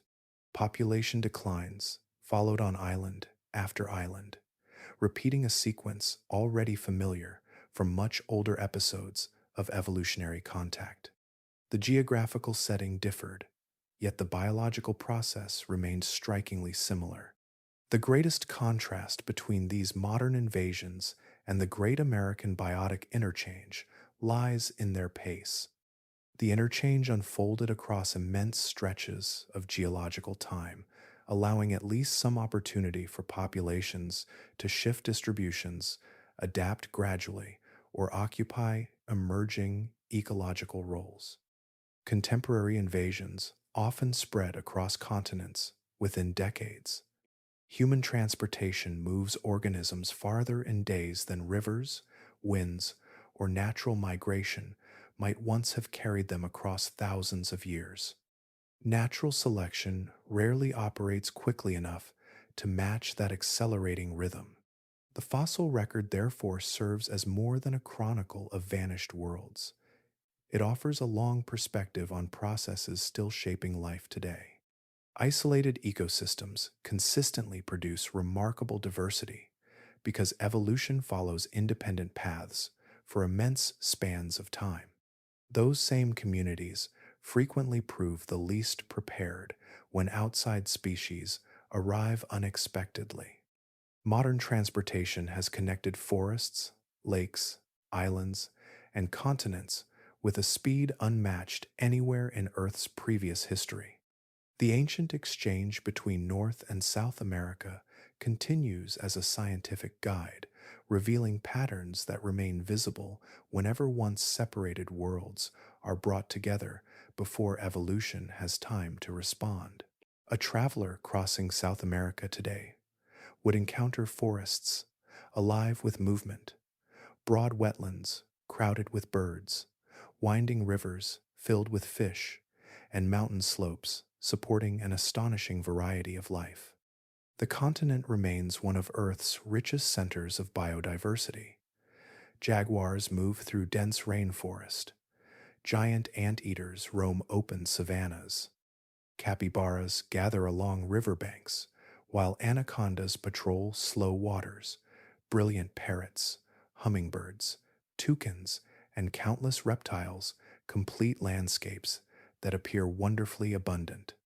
At first glance, little suggests that this living world was assembled through one of the greatest biological reorganizations in natural history.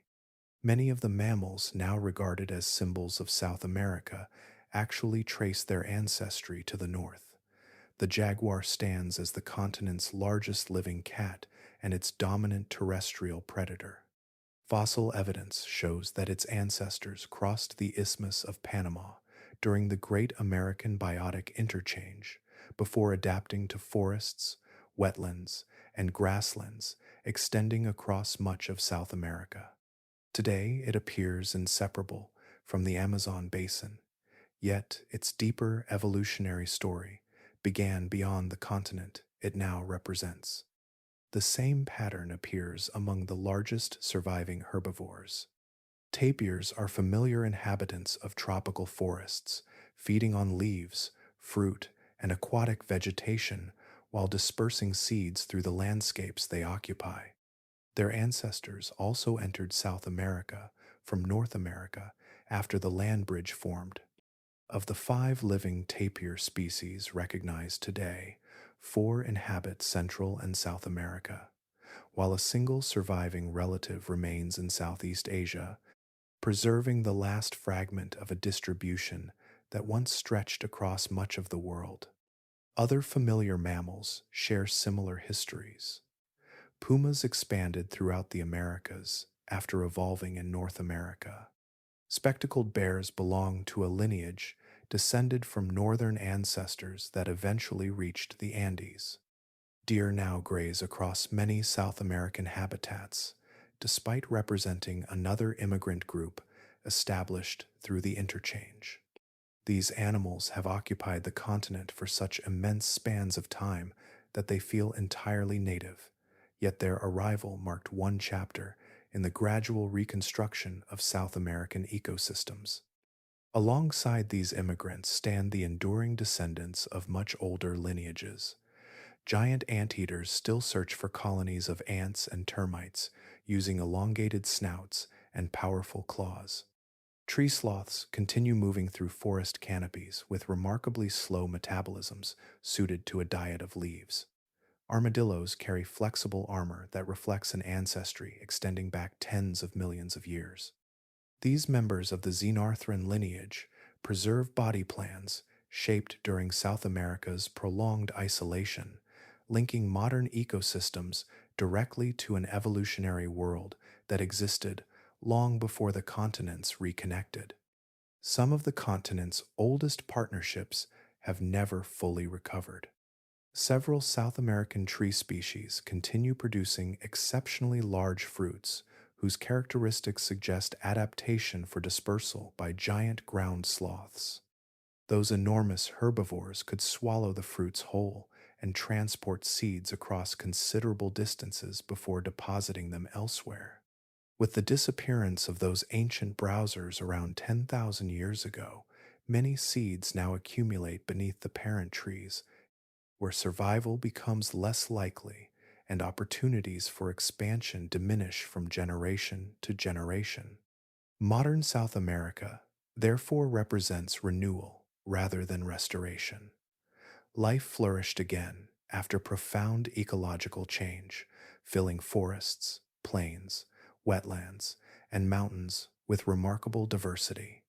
Even so, the continent that exists today differs fundamentally from the one shaped during 30 million years of isolation. Its ecosystems stand upon new evolutionary foundations while preserving scattered survivors from a much older world, allowing the past and present to coexist within every landscape where ancient lineages and immigrant descendants continue sharing the same remarkable continent. Among the many creatures that have passed through this long history, one remains so familiar that it is easy to overlook. It carries no towering frame, no armored shell, no saber teeth, and no place among the giants that once dominated South America. The Virginia opossum endures through a different kind of legacy. Its genus reaches back roughly 65 million years, extending to the aftermath of the mass extinction that ended the age of the non-avian dinosaurs. Across that immense span of time, it has remained part of a changing world that repeatedly erased animals far larger and seemingly far more formidable. Its journey during the Great American Biotic Interchange followed the same land bridge crossed by countless other South American mammals. Unlike many of its neighbors, the Virginia opossum established itself successfully in North America, expanding into environments occupied by experienced predators and established competitors. The continent that proved overwhelming for so many distinctive southern lineages became another home for this modest marsupial. Its descendants eventually spread across forests, wetlands, grasslands, farms, suburbs, and cities with remarkable ease. The qualities supporting that success appear almost ordinary when viewed one by one. Virginia opossums consume fruit, insects, small animals, carrion, eggs, and countless other foods depending upon local opportunity. They reproduce rapidly, allowing populations to recover after losses that might devastate slower breeding mammals. Their willingness to occupy different habitats reduces dependence upon any single environment. Even their well-known defensive response of entering an involuntary catatonic state during extreme danger can discourage certain predators long enough to create another chance for survival. None of these characteristics would appear especially impressive beside the immense strength of Megatherium, the heavy armor of Glyptodonts, or the specialized hunting abilities of Smilodon. Throughout earlier chapters of this story, extraordinary adaptations often seem to define evolutionary success. Yet, geological time measures achievement differently. Conditions shift, habitats transform, predators appear and disappear, food sources change. Traits perfectly matched to one world may become burdens within another, while flexible behaviors continue finding opportunities in landscapes that scarcely resemble those of previous ages.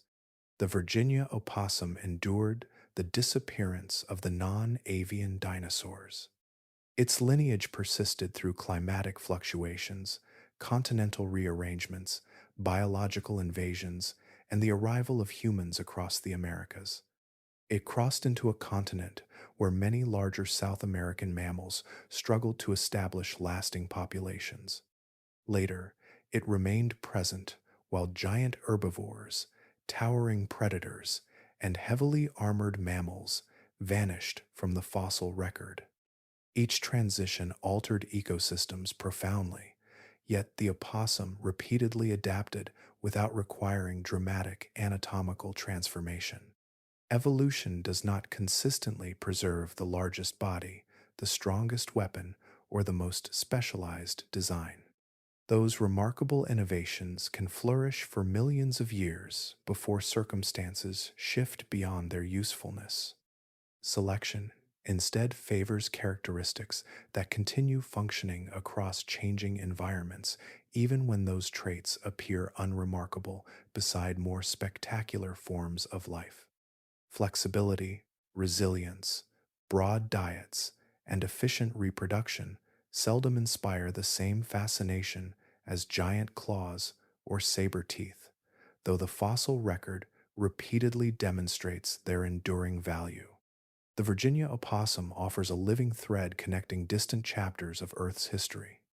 It asks for little, adjusts readily, and persists through transformations that reshape entire continents. Around it, magnificent lineages rose, flourished, and disappeared. The opossum remained. Across approximately 65 million years of continuous survival, that modest existence has become one of evolution's clearest testimonies.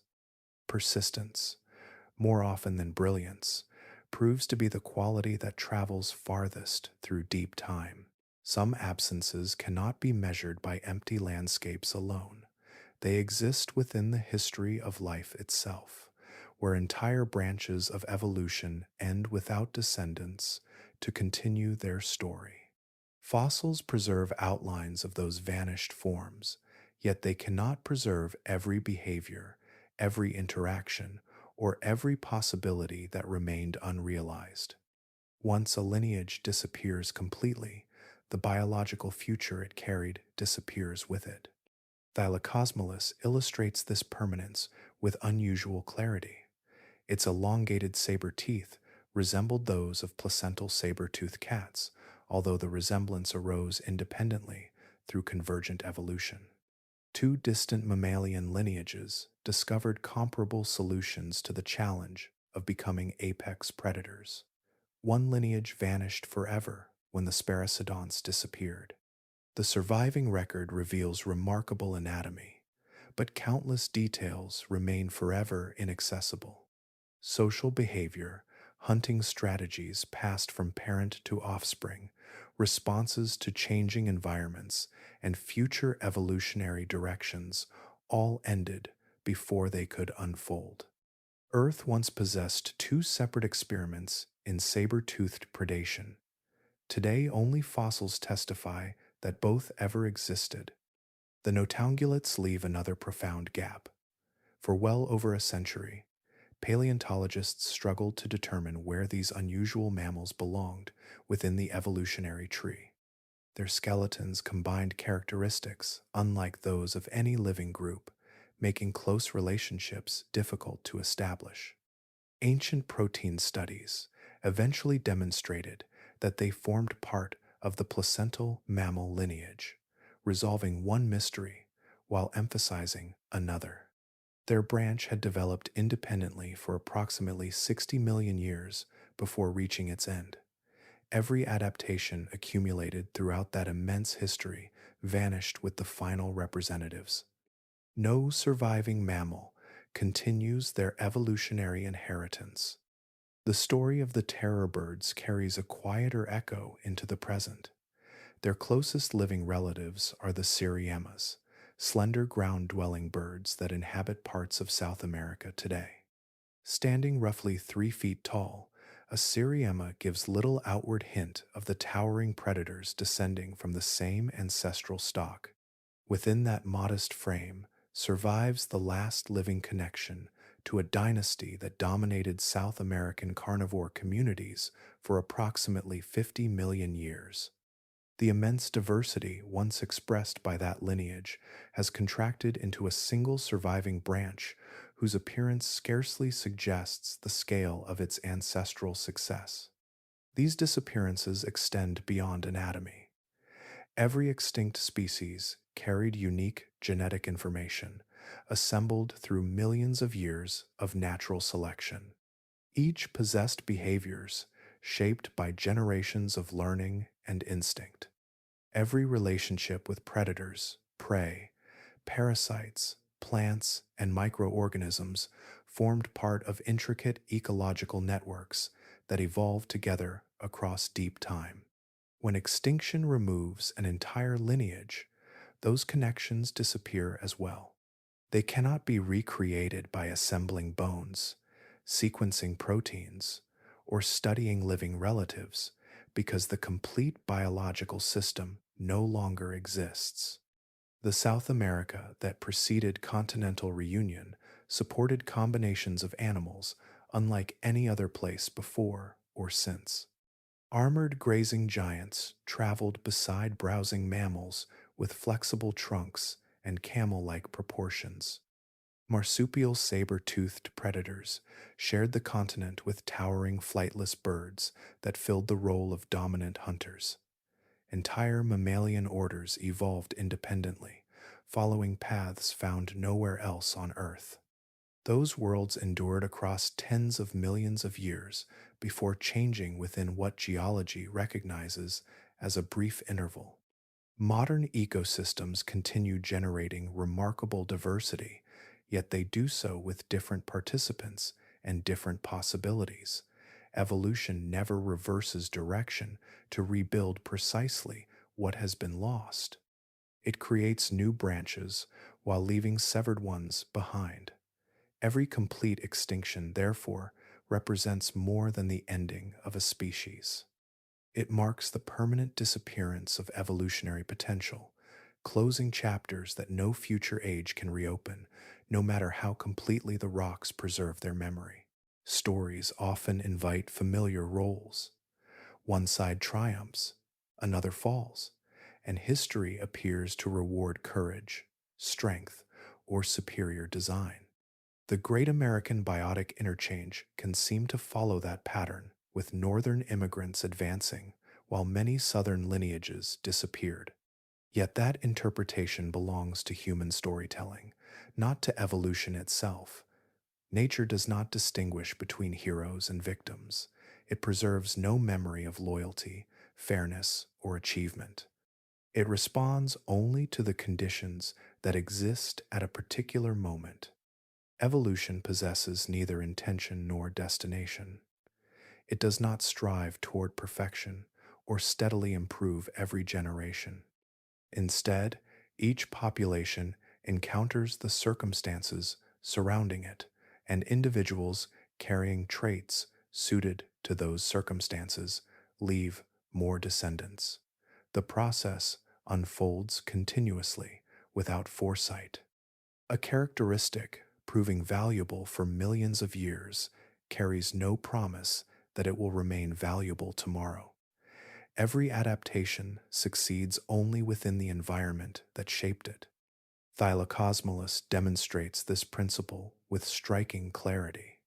Across countless generations, its body became exceptionally suited to pursuing prey within the ecosystems of isolated South America. Its powerful forelimbs, distinctive skull, and elongated canine teeth reflected an evolutionary history extending through immense spans of time. None of those features represented failure. Each embodied successful adaptation to a particular world. When ecological conditions shifted after continental connection, however, that carefully refined design encountered challenges it had never evolved to address. Geological time records the transition as swift, although it still unfolded across many generations. The same perspective applies to the terror birds. Their ancestors occupied the role of dominant terrestrial predators for approximately 50 million years, a remarkable duration by any evolutionary measure. During that immense interval, their lineage diversified, expanded, and persisted through climatic fluctuations that would have eliminated many other groups. Their long success offered no preparation for the arrival of an entirely different community of placental carnivores shaped by separate evolutionary pressures on another continent.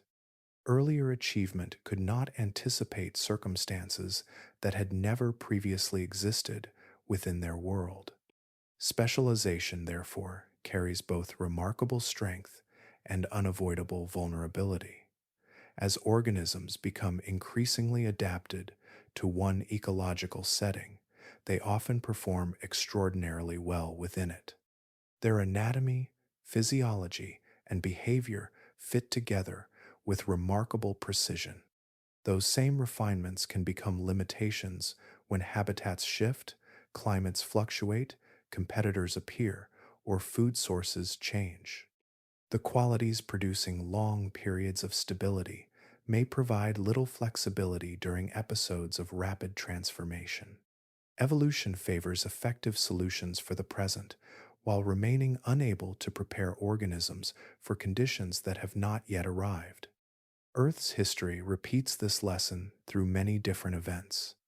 Continents drift together after remaining separated for millions of years. Asteroids alter global ecosystems within moments. Climate gradually reshapes forests into grasslands or wetlands into dry plains. Human societies transport species across oceans in remarkably brief periods. Each transformation creates new ecological realities.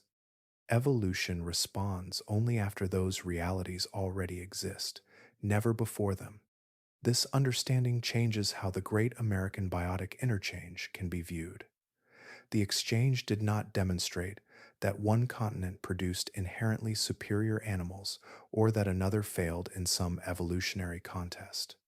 Every lineage reflected extraordinary success within the environment that formed it. What changed was the environment itself. Once those conditions shifted beyond familiar boundaries, different characteristics became advantageous while others gradually lost their effectiveness. The history preserved within South America's fossils, therefore, speaks less about victory than about continuity. Evolution remains an ongoing dialogue between living organisms and the world surrounding them. Each generation answers only the conditions it encounters. The future enters without announcing its arrival, carrying landscapes, climates, neighbors, and challenges unlike those that came before. Evolution listens only to the present, while the present is forever becoming the past. There comes a point in every scientific story where the evidence grows thin and certainty gives way to careful restraint. The Great American Biotic Interchange has revealed extraordinary detail through fossils, geology, evolutionary biology, and ancient proteins. Entire ecosystems have been reconstructed from fragments preserved across millions of years. Migration routes, family relationships, and ecological changes emerge with remarkable clarity. Yet one question remains beyond the reach of every excavation, and it concerns the final moments of the creatures whose histories have guided this journey. The terror birds illustrate that boundary especially well. Their youngest known fossils date to approximately 1.8 million years ago, recovered from South American deposits formed during the Pleistocene epoch. Those sediments formed while climates fluctuated, habitats shifted, and newly arrived placental predators occupied expanding ecological roles. Together, these discoveries provide a broad picture of the pressures surrounding the lineage near its end. They reveal circumstances, patterns, and timing with increasing precision, yet they do not preserve the final chapter itself.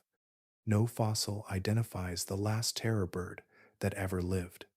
Science cannot determine whether its species faded through a long series of shrinking populations spread across thousands of years, or whether isolated groups survived longer in scattered refuges that left no surviving trace.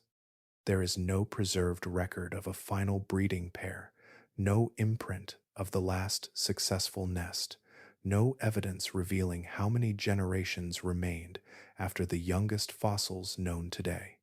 The sediment records only those individuals fortunate enough to become part of the geological archive. The same uncertainty surrounds many other animals encountered throughout this history. Thylacosmilus vanished, although no fossil records its final hunt. Macrochania disappeared without leaving evidence of its last migration across familiar feeding grounds. The closing generations of Glyptodonts, giant ground sloths, and countless lesser known species also passed beyond observation.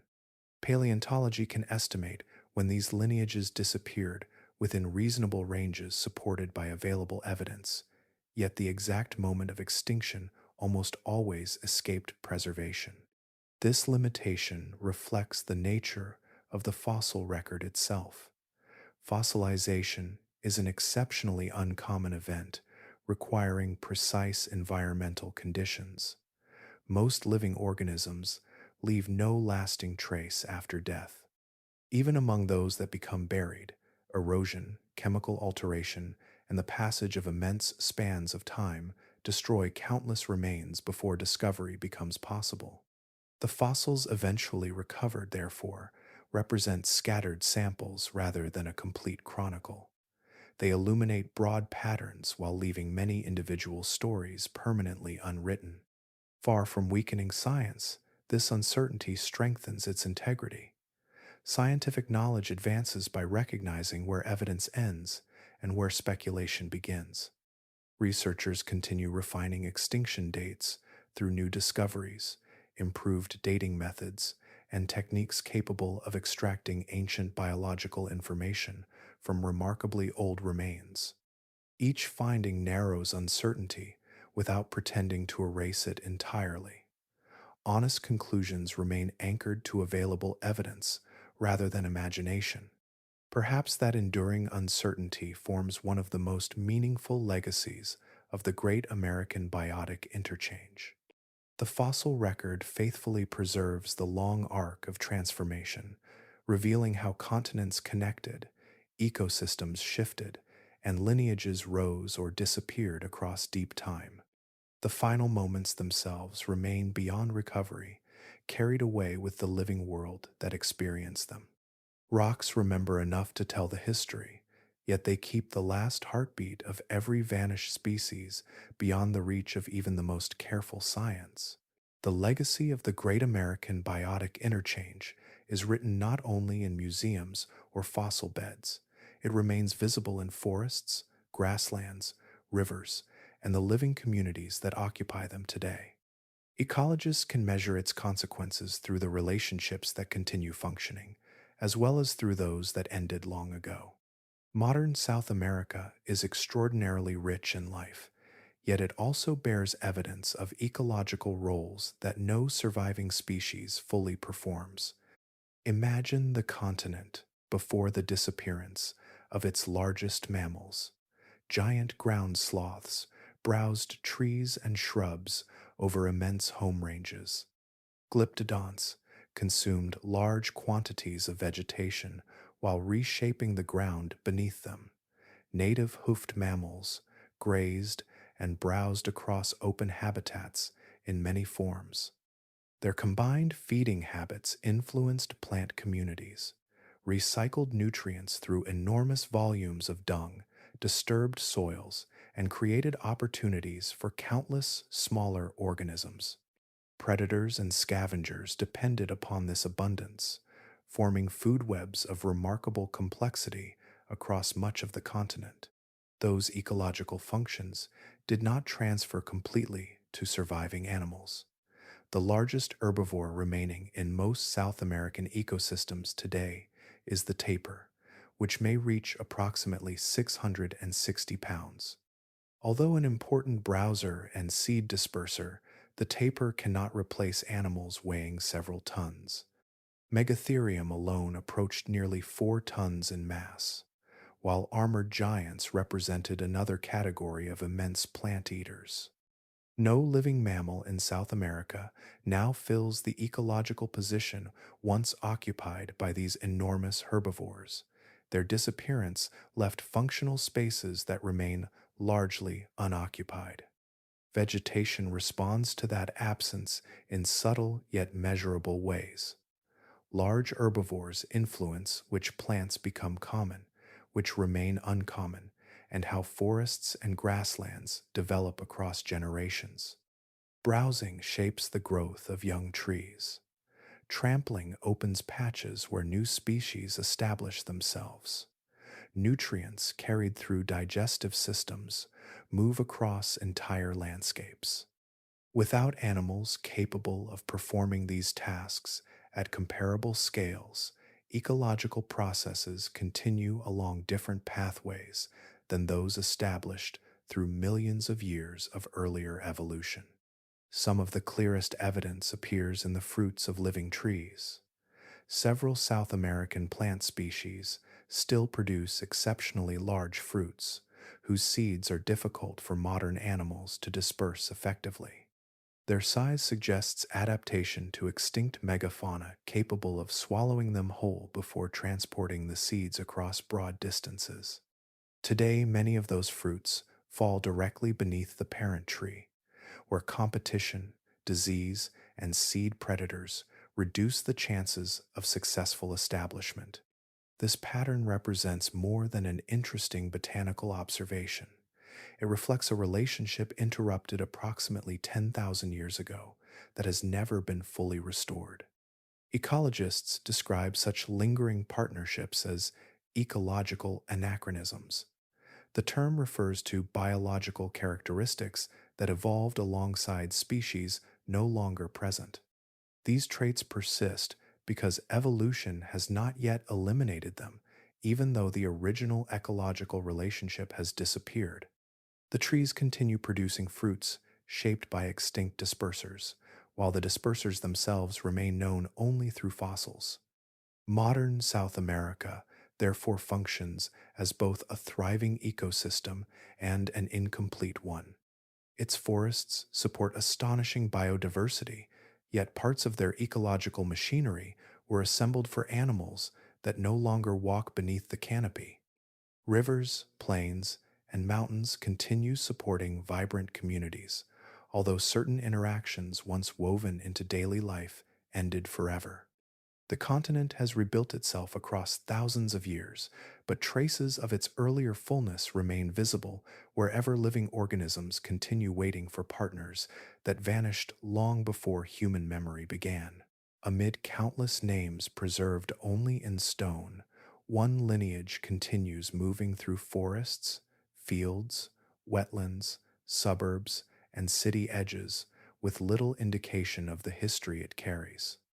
The Virginia opossum belongs to a genus whose roots extend back approximately 65 million years, reaching the world that emerged after the extinction of the non-avian dinosaurs. It has persisted through continental rearrangements, climatic upheavals, biological invasions, and repeated ecological transformations. While many remarkable animals became chapters with clear endings, the opossum remains an unfinished sentence. Its arrival in North America during the Great American Biotic Interchange might appear unremarkable beside the dramatic migrations of giant predators and enormous herbivores. Yet this modest marsupial accomplished something that many larger South American immigrants could not. It established stable populations across unfamiliar environments already occupied by experienced carnivores, adaptable competitors, and changing climates.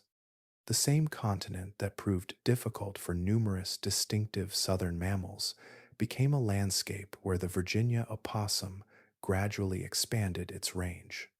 Its success rested upon qualities that rarely attract immediate attention. The Virginia opossum accepts an extraordinarily varied diet, consuming fruit, seeds, insects, worms, eggs, fungi, carrion, and many other available foods. It shelters wherever opportunities arise, whether among hollow trees, abandoned burrows, dense vegetation, or spaces created by human settlements. Females produce large litters, allowing populations to recover even after substantial losses. None of these characteristics appears especially dramatic on its own, yet together they form an approach centered upon flexibility, instead of specialization. Another feature reveals how resilience can exist at levels invisible to casual observation. The Virginia opossum possesses a remarkable resistance to the venom produced by many North American pit vipers. Those venomous snakes belong to ecosystems unfamiliar to the opossum's South American ancestors before continental connection. Scientists continue investigating the biological mechanisms involved, yet the animal's blood contains compounds capable of reducing the effects of several venom toxins. This resistance does not make the opossum invulnerable, though it demonstrates an impressive biochemical capacity to withstand dangers that might prove fatal for many other mammals sharing the same habitats. Viewed across geological time, these traits combine into something more significant than the survival of a single species. They illustrate a recurring principle found throughout evolutionary history. Organisms able to adjust their behavior, exploit varied resources, and recover quickly from losses often endure changes that eliminate more specialized neighbors. Such resilience may appear ordinary when compared with towering predators or colossal herbivores, although ordinary qualities repeated across millions of years become extraordinary in their cumulative effect.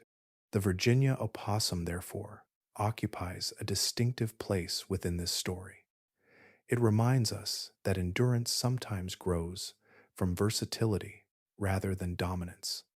Its continued existence links modern ecosystems to events extending back beyond the disappearance of the non-avian dinosaurs, carrying biological continuity through episodes that reshaped entire continents.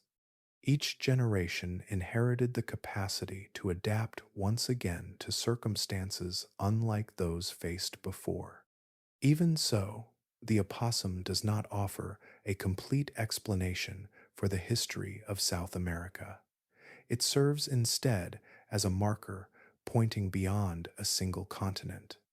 If one small marsupial could persist through repeated planetary upheavals while so many magnificent lineages disappeared, the pattern may reveal something broader than regional history alone. Perhaps the deepest lessons of evolution are written not in the fate of one ecosystem, but in recurring themes that emerge wherever life encounters a changing world. The story carried by South America reaches far beyond a single continent. Its fossil record appears distinctive in its details, yet the underlying pattern emerges again and again wherever life evolves apart from the wider world. Geological isolation allows organisms to follow their own evolutionary paths across immense spans of time. Those paths produce astonishing diversity, unexpected body plans, and ecological relationships found nowhere else. When that separation eventually ends, the consequences often unfold with remarkable consistency. Australia provides one of the clearest examples. After remaining isolated for approximately 45 million years, it became home to the richest assemblage of marsupials on Earth. Among them was Thylacoleo carnifex, often called the marsupial lion, whose jaws produced the strongest bite force relative to body size known for any mammal. Giant browsing marsupials, towering flightless birds, and enormous reptiles shared the continent through countless generations. Human arrival approximately 50,000 years ago coincided with a rapid decline of much of that megafauna, compressing millions of years of evolutionary history into a comparatively brief geological interval. Madagascar tells a remarkably similar story. Separated from other landmasses for approximately 88 million years, the island became a refuge where unique forms flourished in isolation. Lemurs diversified into many ecological roles. Elephant birds laid the largest eggs known from any animal in Earth's history. Giant tortoises wandered through varied habitats, while pygmy hippopotamuses occupied freshwater environments unlike those used by their larger relatives elsewhere. Human settlement approximately 2,000 years ago marked the beginning of profound ecological change. Several of those extraordinary lineages disappeared, while others continue facing pressures that persist into the present. Across the Pacific Ocean, New Zealand followed another evolutionary course. Isolated for approximately 80 million years, it lacked native terrestrial mammals almost entirely. Birds expanded into ecological positions occupied by mammals on other continents. The giant moa grew to nearly 12 feet in height, browsing vegetation across forests and open country.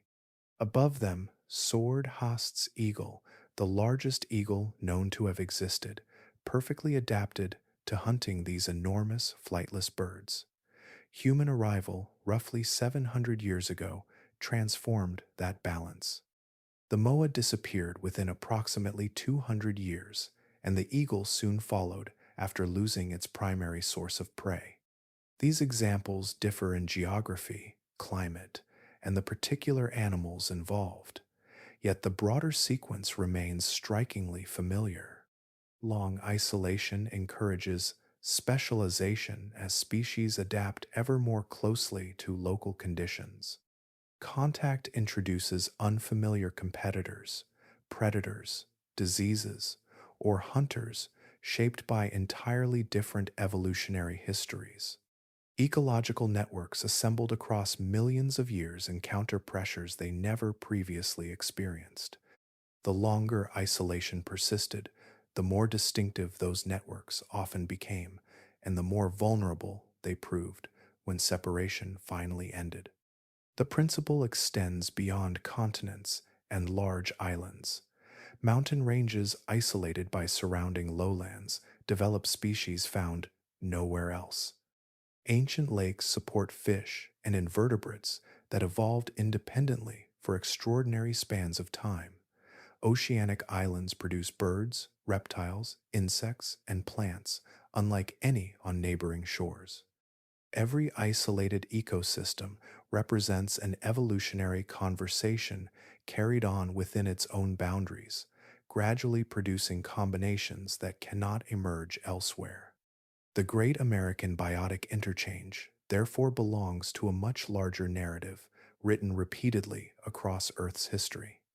South America was never an exception. It became one expression of a recurring process through which isolation creates remarkable biological worlds, and renewed connection reshapes them into something fundamentally different. The details change from place to place, yet the pattern remains one of the most enduring signatures in the history of life. The boundary between past and present grows thinner with every passing generation. What unfolded across the rising Isthmus of Panama did not remain confined to deep time.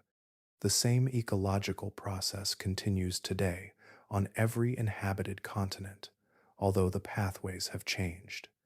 Geological forces no longer provide the primary connections between isolated ecosystems. Human movement has assumed that role, carrying organisms across oceans, mountains, deserts, and islands with a speed unmatched anywhere in the fossil record. The Great American Biotic Interchange has become one of the clearest natural models for understanding biological invasions in the modern world. Ecologists recognize invasive species as the second largest driver of global biodiversity loss after habitat destruction. Every continent now experiences ecological encounters between species that evolved apart for immense spans of time. Unlike the gradual continental connection that reshaped the Americas, these introductions often occur within years or even days, compressing evolutionary events that once unfolded across hundreds of thousands of years. Guam offers one of the clearest examples. Following the Second World War, the brown tree snake arrived accidentally through military cargo. The island's native birds had evolved without encountering such a predator. Many nested close to the ground or displayed behaviors that had remained effective throughout their evolutionary history. Within only a few decades, 12 of Guam's 22 native bird species disappeared. The sequence closely mirrors the broader pattern observed in the Great American Biotic Interchange, where isolated communities encountered unfamiliar predators for which no evolutionary preparation existed. Freshwater ecosystems reveal the same principle. During the 1950s, the Nile perch was introduced into Lake Victoria in eastern Africa. The lake had supported hundreds of cichlid fish species that diversified in relative isolation, occupying an extraordinary range of ecological roles. Within approximately 30 years, more than 200 of those native species disappeared or approached extinction. A single introduction transformed an ecosystem assembled across immense stretches of evolutionary time, replacing long established relationships with an entirely different ecological structure. Across the Pacific Ocean, another pattern emerged through the accidental arrival of rats transported aboard European ships. Numerous island birds had evolved without mammalian predators capable of raiding nests or hunting flightless adults. Eggs, chicks, and breeding populations declined rapidly after rats became established. Many species vanished before scientists could study them in detail. Each island repeated the same underlying sequence: isolation, followed by unexpected contact, then ecological disruption, unfolding with extraordinary speed. The greatest difference between these modern events and the Great American Biotic Interchange lies in their pace. Continental connection through tectonic movement unfolded gradually enough for limited evolutionary adjustment among surviving lineages. Today's introductions often spread across ecosystems within decades, a span far too brief for natural selection to reshape entire populations. Organisms encounter unfamiliar predators, competitors, parasites, and diseases almost immediately after contact begins. The fossil record, therefore, offers more than an account of vanished worlds. It reveals a recurring biological process whose structure remains recognizable today. Isolated ecosystems consistently nurture remarkable diversity because long separation encourages unique evolutionary pathways. That same isolation leaves them especially vulnerable once barriers disappear. Shipping routes, cargo containers, ballast water, ornamental plants, and transported animals now create connections that continents once required millions of years to achieve. New ecological bridges continue forming across the planet, linking living worlds that evolution had kept apart for ages, while the consequences unfold within the span of a human lifetime. 3 million years ago, South America sheltered one of the most extraordinary collections of life ever assembled. For approximately 30 million years, isolation had allowed evolution to wander along paths found nowhere else. Entire mammal groups flourished without close counterparts on any neighboring continent. Towering birds ruled as terrestrial predators. Marsupial hunters refined forms unlike those of placental carnivores. Armored giants, immense browsing mammals, and lineages whose nearest relatives had vanished long before continued shaping landscapes that belonged only to this corner of Earth. Then a narrow bridge of land rose above the sea. Its appearance occupied only a brief interval when measured against the immense age of the continent. Geological forces that built mountains and redirected oceans also created a route between two worlds that had remained apart for millions of years. Species crossed in both directions. Ecological relationships formed through deep isolation encountered entirely new competitors, predators, diseases, and opportunities. Within what geology recognizes as a heartbeat, a biological world assembled across tens of millions of years had been transformed beyond recovery. The continent visible today does not stand as a ruin. The Amazon rainforest continues supporting astonishing diversity. The Andes remain filled with life adapted to their changing elevations. Capybaras graze beside rivers. Jaguars move through forests. Giant anteaters continue searching for insects across grasslands and woodlands. These are not fragments of failure. They represent the enduring capacity of living systems to reorganize after profound change. Ecological communities shift, new relationships emerge, and surviving lineages expand into spaces left open by those that disappeared. Even so, another South America remains preserved beneath the surface. Across Patagonia and many other fossil localities, paleontologists gradually uncover bones that belong to animals absent from every modern landscape. Each discovery restores another small portion of a vanished community. Fossils provide measurements, anatomy, diets, and evolutionary relationships. They also preserve the memory of a continent whose biological richness once followed very different rules. The rocks hold evidence of completeness that existed before connection reshaped everything. Some moments remain forever beyond recovery. The last terror bird, if such an individual could ever be identified, crossed a landscape already changing into one unfamiliar to its ancestors. Thylacosmilus left footprints impressed into soft ground that hardened into stone while its lineage disappeared. Macrauchenia persisted for approximately 60 million years before vanishing, leaving behind remains that puzzled Charles Darwin because nothing living resembled them closely enough to reveal their place in nature. Time preserved their existence while withholding their final days. The Isthmus of Panama still stretches between two continents, appearing today as an ordinary corridor of forests, roads, rivers, and growing cities. Its modest appearance gives little indication that it became one of the most consequential landforms created during the Cenozoic Era.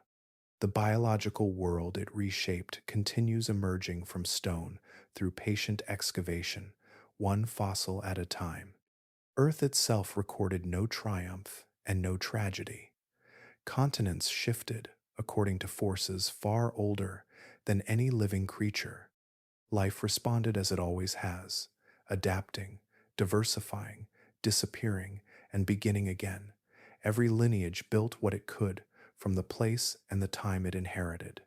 When the ground changed beneath those living worlds, evolution began writing another chapter, while the earlier one settled into rock, waiting for distant hands to read its enduring record.